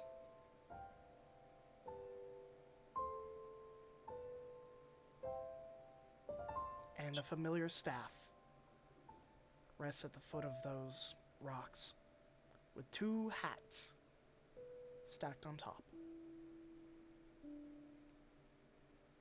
It's that white ivory staff that she used to play with as a child. Right? Yes. She stops about 90 feet away. She knows that lizard folk and gnolls have probably hunted her people in the past. And that staff does not belong to them. And I will say, they do not look like... I think neither of them look like they are laying claim to this staff, even at a first glance. She's going to sorry. I gotta stop thinking I'm Ning, and I gotta play Kier because she's super smart.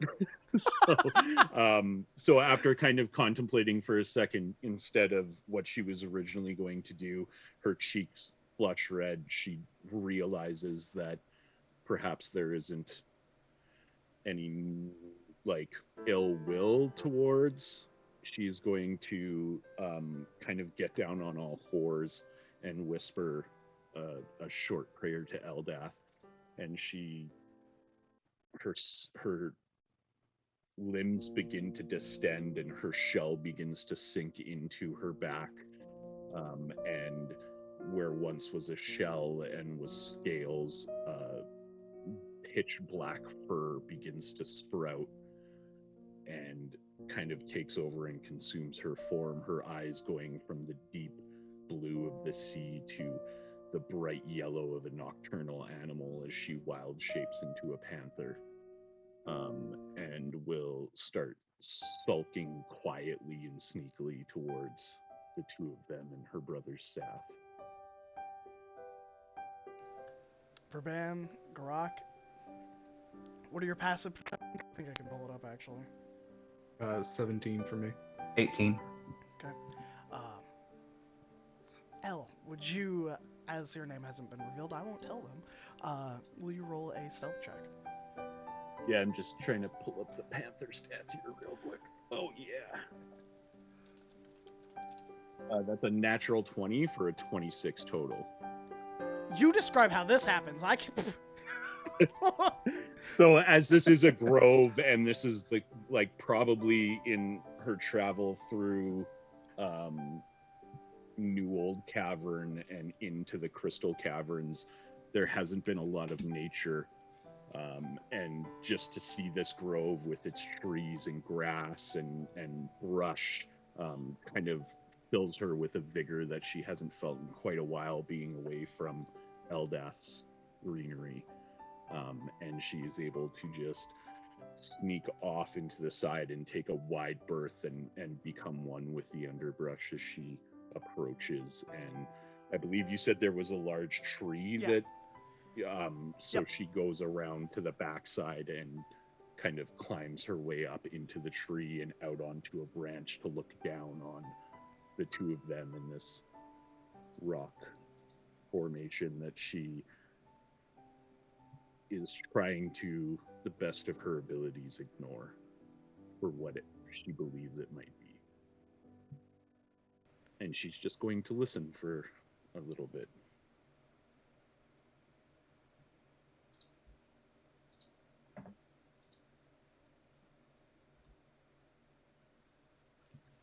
Garok, what do you think? You are someone who knows a lot about death. Intimately so, perhaps. What happens to someone when they die?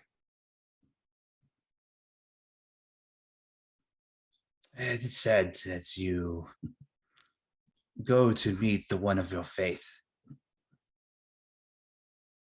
Pity those who don't take any. They will meet them in their plane that they come from. They live out the eternity with their God.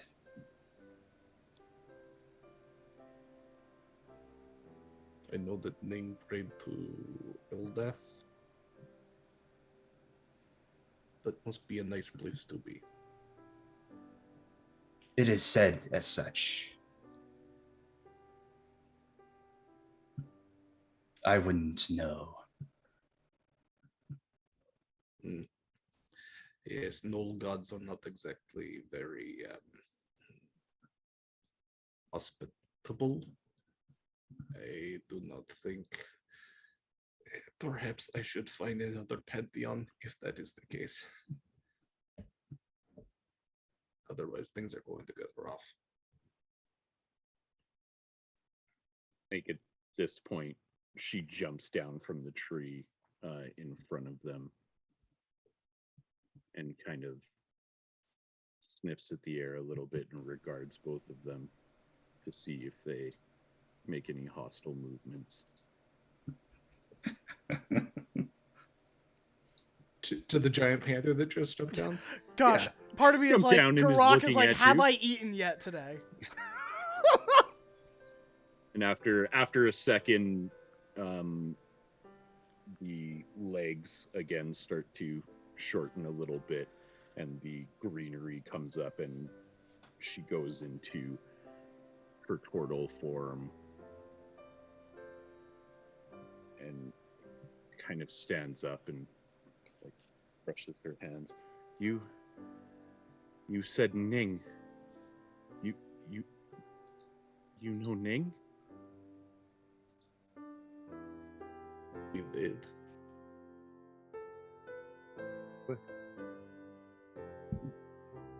What do you mean you did? Why do you have their staff? Where are they? And she is refusing to look at the rock pile.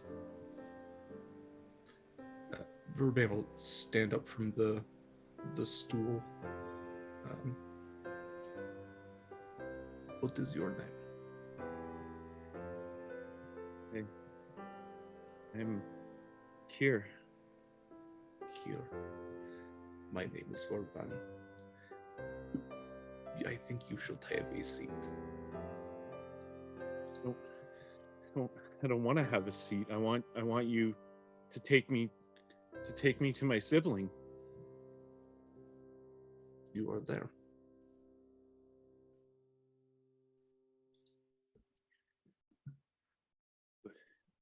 They are here. And also not. No, you don't understand. No. And she will like aggressively rip open her bag and pull out the parchment and walk over to Verban and push it into his chest. They invited me. They told me they were here. He's just gonna place hands on either shoulder and just try to redirect her to the stool.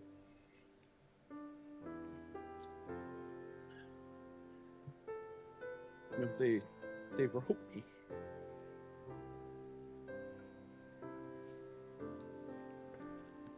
I am very, very sorry. And you'll notice at this point, as she kind of gives up and lets you direct her to the stool, that the flowers adorning the back of her shell have gone from the vibrant orange to a deep, deep blue.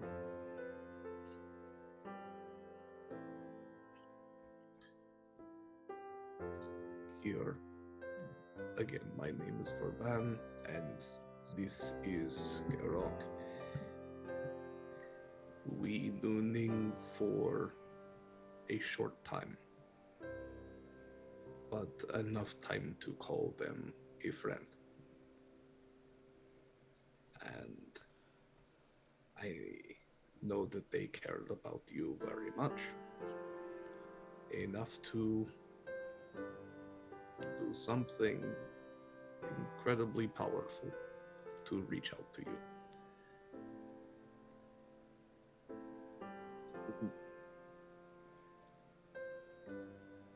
Ming was a very brave, courageous individual, and a very good friend, and always someone who had something wise to say.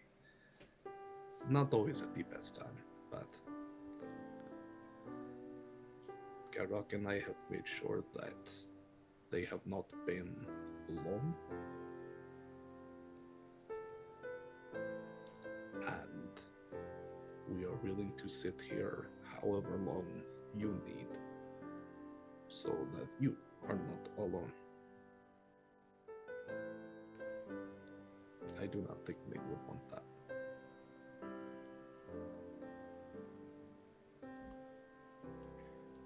He told me to come.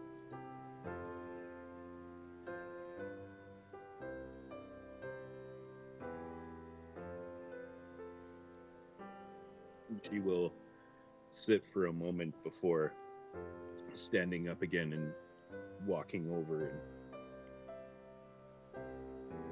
she looks down at the pile of rocks and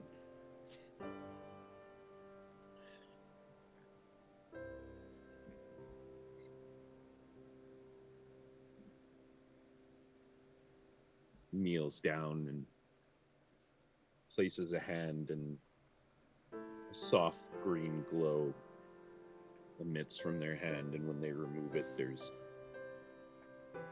a simple flower, the same color as Ning's green eyes were.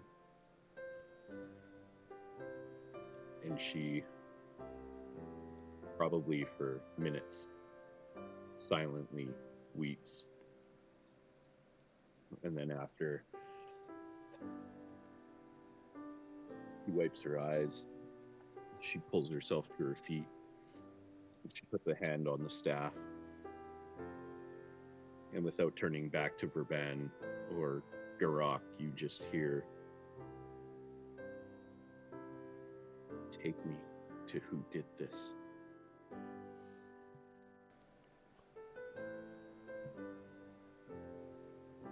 Now.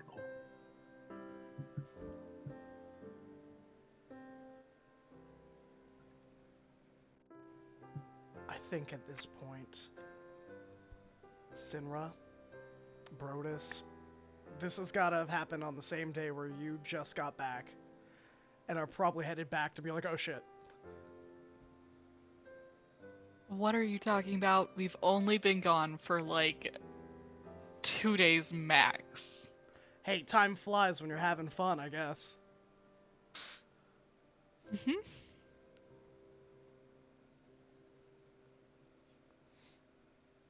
He's going to know that we did something. I don't know how to make my eyes not look like this.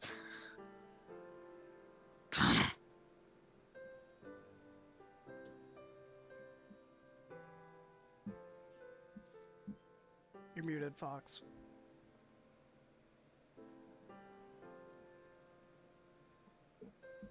I mean, we could blindfold you, maybe. How will that make anything better? Then he will think my eyes are injured and he must heal them. I mean, you're right. You're, yeah. Uh huh. And then he will blame you. Well, he's gonna blame me regardless. You know, that's just inevitable at this point. And hmm.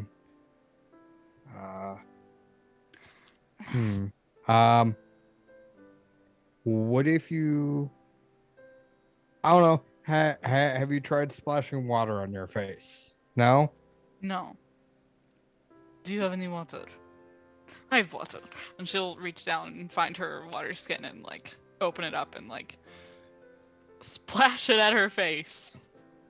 And blink her eyes and shake them off and Yeah. So are do they you want different? to describe your eyes? Which may have changed, may have not changed. They may always be changing. Oh no. I think to my recollection, you described the hallway there as being like kind of like swirling with Yeah. stars sort of thing. I think they mostly look like a reflection of the walls of that hallway. Okay. Like sort of like this otherworldly.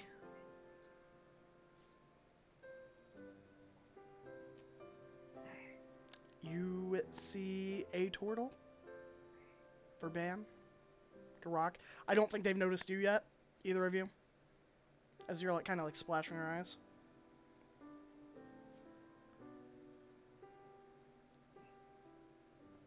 No. Hey, I mean, the other thing is we can tell the truth. He'll be mad at me for letting you go down there, and it be what it may. I did not ask for your permission to go down there. I was going to go down there. Well, right, but you know, I understand you didn't ask for my permission. I went along with your plan, and well, he's going to look at me as the one who made the plan. Brodus.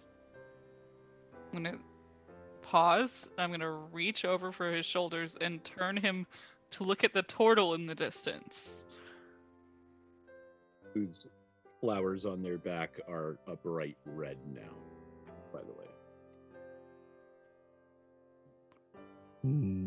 Who is that? That is not Ning. I mean, unless Ning learned how to grow flowers and got maybe not as big. I do not believe that is Ning.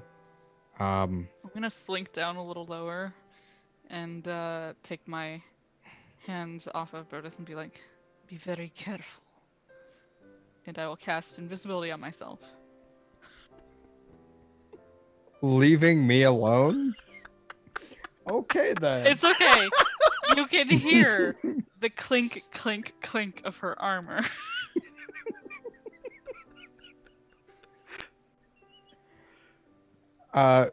Brodus kind of looks around side to side and is like, Sinra, what am I supposed to be doing here? Am I hiding? Am I not hiding? You can no longer hear the clink of her armor because she's moving. Did I at least hear in what direction it went? Roll me a perception check. Oh yes. At disadvantage. Wait, no. She has disadvantage. Flat roll. Yeah. Just for the sake of giggles. Yeah. 6 + 4, so 10. middle. Sounds 10. like she's running straight down there. Okay. I'm not going to run straight down there. I'm going to sneakily move down there until I can see more than just the turtle, but I can see like Verban or where Verban and Garak should be. Okay. They seem to be talking, so we'll go back over and you can just insert yourself when you want. Mm-hmm. Are you sure you want this? Garak kind of like stands up and addresses this newcomer.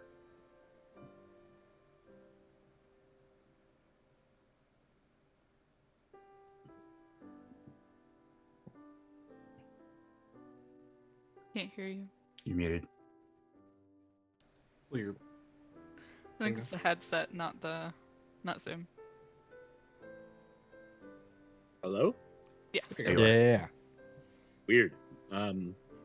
Sorry. Do I want who robbed me of my kin? Do you know who did this? Do you know what did this to Half Shell? See like just the faintest curl of a smile pull at her mouth when you say half shell.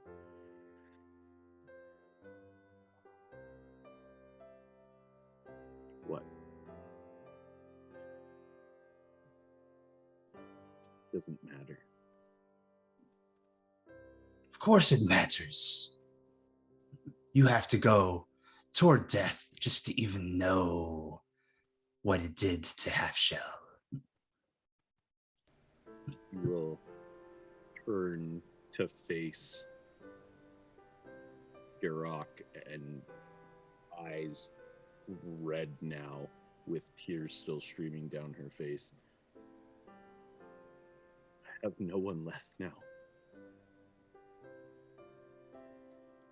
Perhaps I will join them,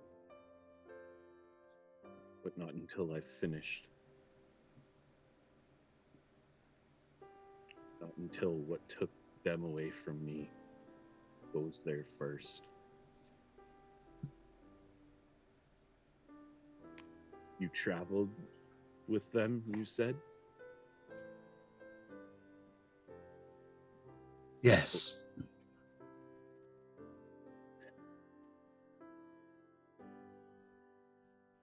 I never understood why, but he stuck it out to the end.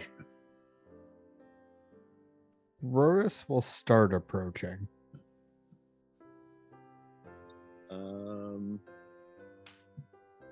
Passive perception of 14. Would she 17? notice? Oh yeah. 18. Well, knowing of course, the Fox's two of them- roles, do you even but the- need to ask? But the two of them know Brodus. Here doesn't know Sure, Brodus. but we so know Brodus does- enough that maybe we don't want Brodus like just stumbling into this scenario. We're just Because like, oh, as hey, soon as guys. if she notices Brodus, she will draw the one that is on her right hip. To be fair, I think all of you also hear Sinra. Clink, clink, clink, Clink, clink, clink, clink, clink. No. You hear the clink clink, and Brodus is coming in view. Oh. I'll have to remember Friends that. of yours too? Traveling companions. Yes. You said you traveled with them. We did. Then you know why I can't let what happened to them go unanswered. Regardless of what they would have wanted. I am not my sibling. I am not foolhardy and kind. Nor am I afraid.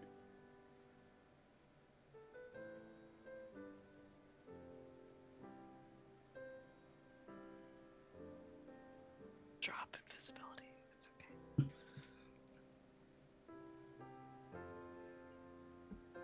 Do not be startled by the massive cat That woman. is a Leonin.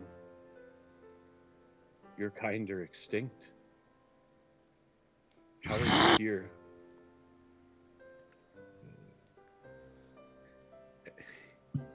Do not anger her. It be your last. Actually, that's terrible advice. You will anger her. It's fine. This is Sinra. Potentially last of her people. She is royalty, but she does not care.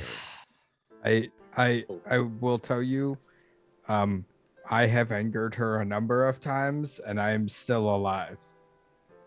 Surprisingly so. That is brilliant. Then she is a gracious majesty. Uh, she is getting a little bit of whiplash from these four people talking about her at the same time. I'm not sure how to respond to any of them individually. And the dragonborn we have yet to address in the room is Zadar. They are quiet today. Zadar is there, though, we'll say. Yeah. I mean, I guess so. So I don't even know what she- Zadar did over there. There we go. So, Oh, he's consumed with plums. Or there are just fruits. infinite figs. Yeah. Thanks. So she will look over to him and in Draconic. Oh, hello. Sup. I guess. Well,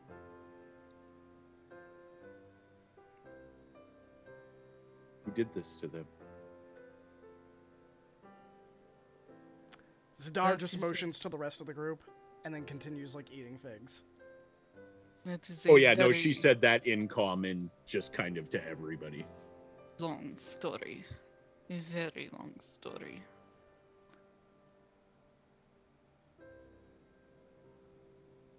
Yeah.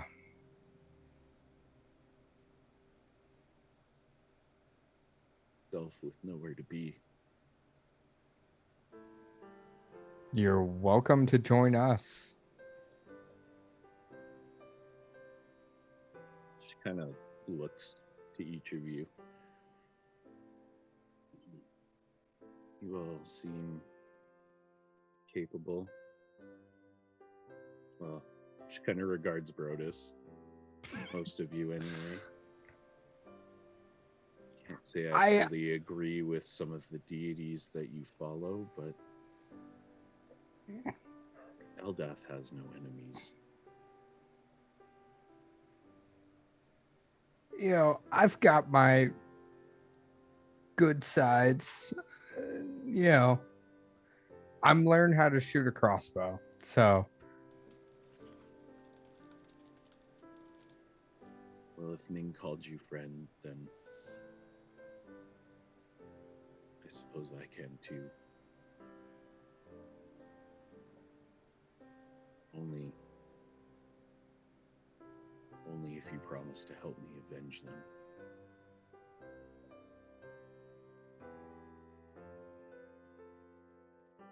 Otherwise, I'll do it myself. I will do what I can to help. If you want to find what did this to them, then we are on the same path.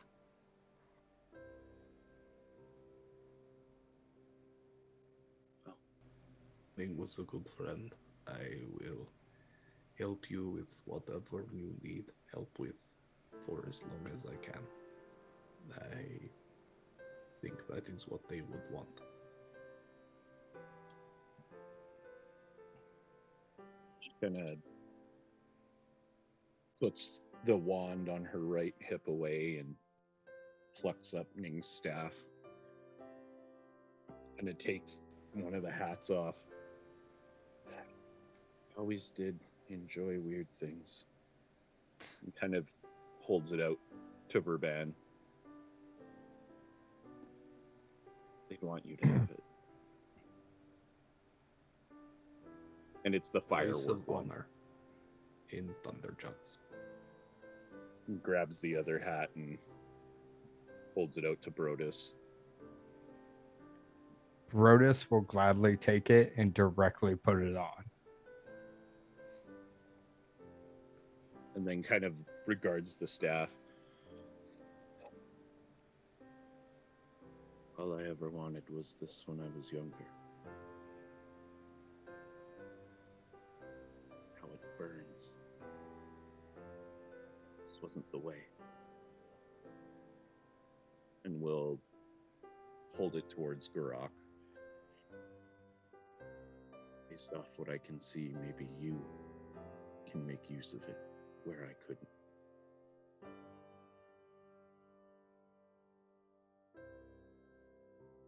It's too valuable to stay out here.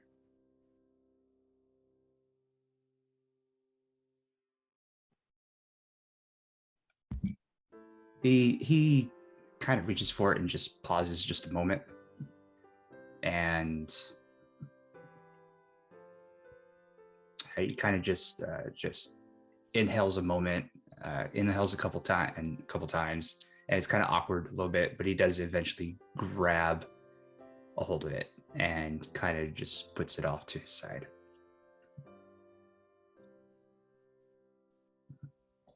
Where are you all staying?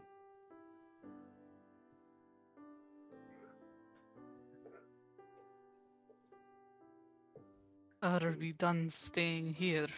I will look to Verban. He'll look over at Kier and just nod. I think our time here is done. Are we close to town? We are. Which way is it?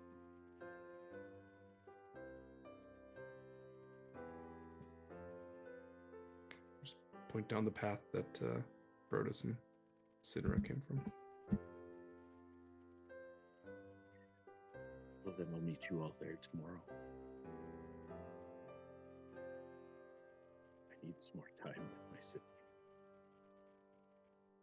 And you'll see the red of the flowers begin to fade back to blue as she gives like a half-hearted smile and a nod, and then turns away from all of you and goes back over to the pile of rocks, and you see her hands glowing that green as she begins druid crafting various types of flowers and fauna over the rocks that hold her sibling.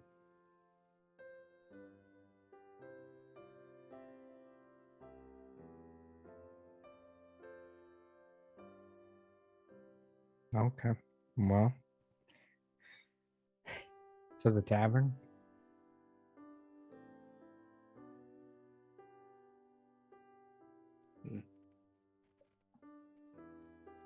We should go. These should go back there anyway. And she will reach down and lift up the stool. Let us leave that here. That way we have a place to sit whenever we visit our friend. She'll nod and place it back down.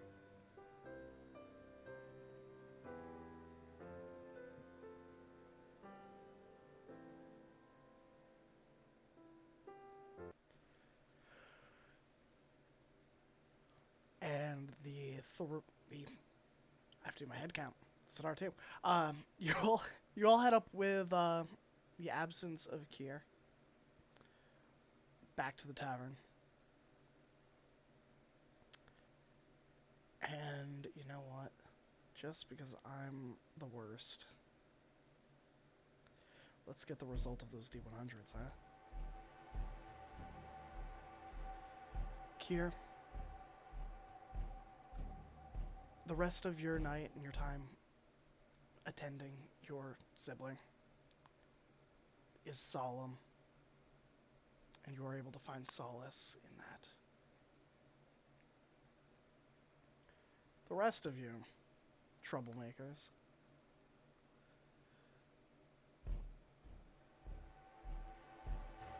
as you approach back to the Crystal Caverns, your feet set along the path. The scouts begin returning. Frantic. The boars frothing at the mouth run ragged, heaving. The calls in Dwarven, Common, and whatever other languages they can understand are called out. There's a storm in the peaks far to the south. It is rising from the earth like a cloud of death, swirling around the mountainside. something loud is moving beneath the mountain, heard from miles away.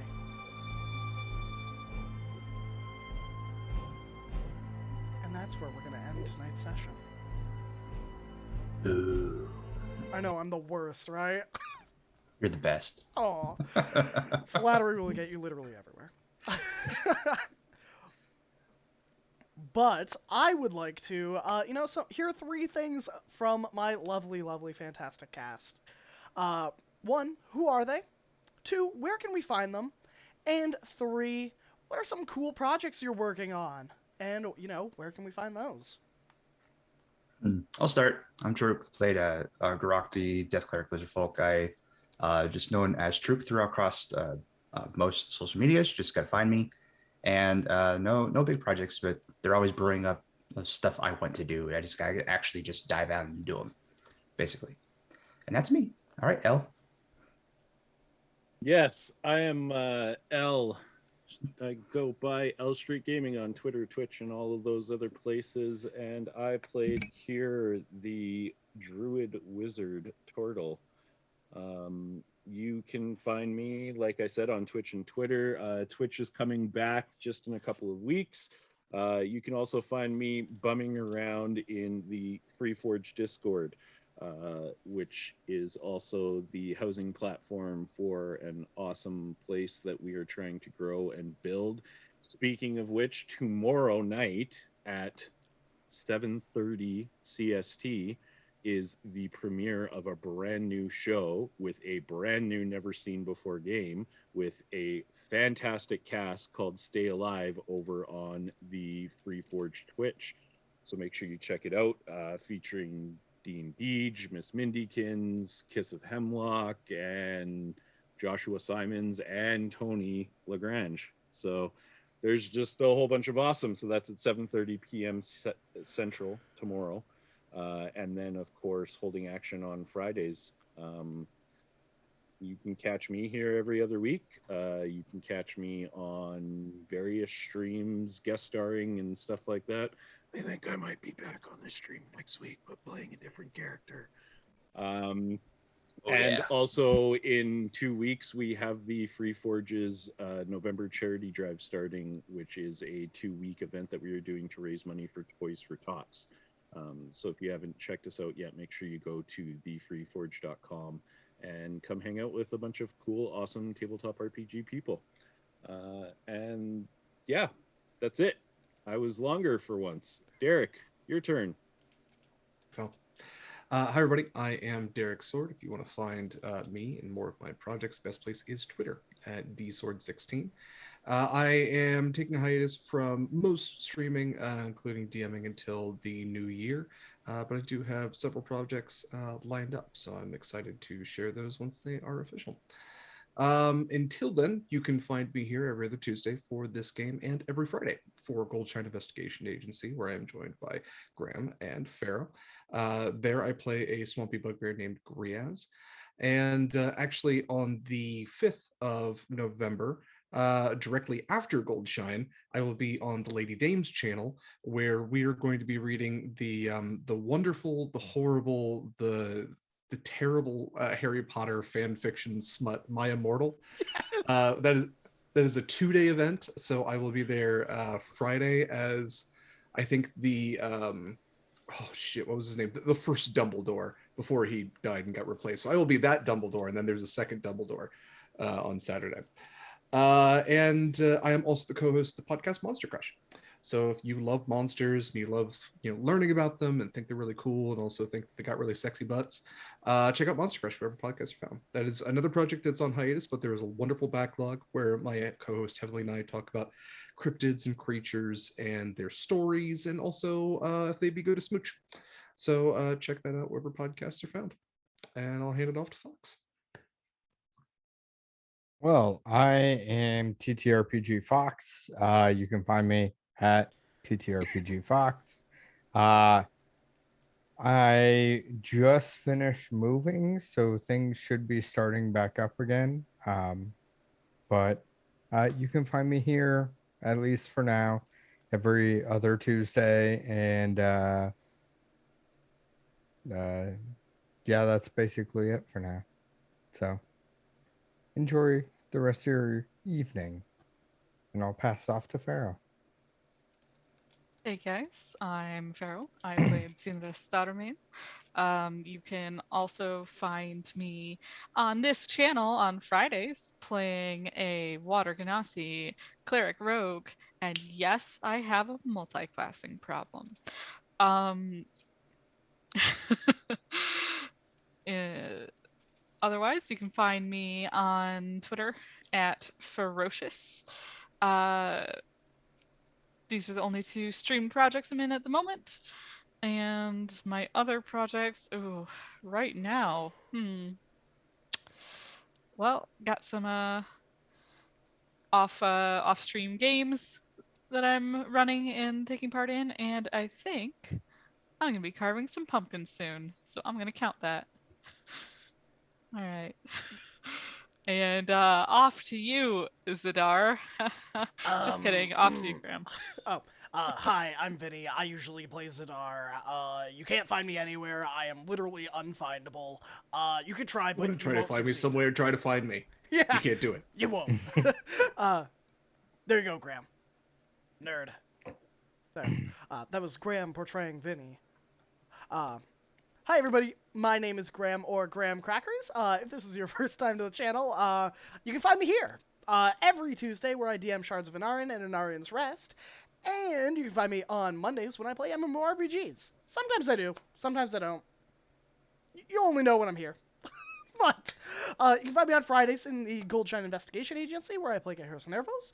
Every other Saturday I play Mavrin Minados on Polished Cryptids Twitch channel, which is in the High Seas Hijinks, which we just got a boat. So surely nothing will go wrong in our party full of were sharks and lightning bolt casters. When we're all in the water, nothing bad will happen. But outside of that, you can find me on a variety of places. Tomorrow, you can find me on Play Cancer Away on Eva Serates, where we are fundraising to play away cancer. I will be playing some D&D as, for the first time literally in stream history, a Dampier fighter. Gotta let the inner edgy boy out, because he yearns. But that is what I will be doing. You can find me on my Twitter, which is GrahamCrackers with a Z, 1, or you can find me here. Or you can find me on my Discord. If you would like a link and you are not currently in the Discord, you can message me, and I would love to have you in our part of our wonderful friend committee city. But that's all from me. So, unless anyone has anything else left to say, I think we are going to head out for the night. The new Vampire Hunter, yes. But we are going to pop off for the night. It has been so wonderful to see so many wonderful faces in the chat. As always, I hope you stay happy, healthy, and, we'll be back soon. So, bye for now. I wish I could play Don't You Forget About Me whenever we're logging off, but we can't, so... Bye, everybody. Don't you forget Where's Forget about about me. me. Wow, wow, wow, wow.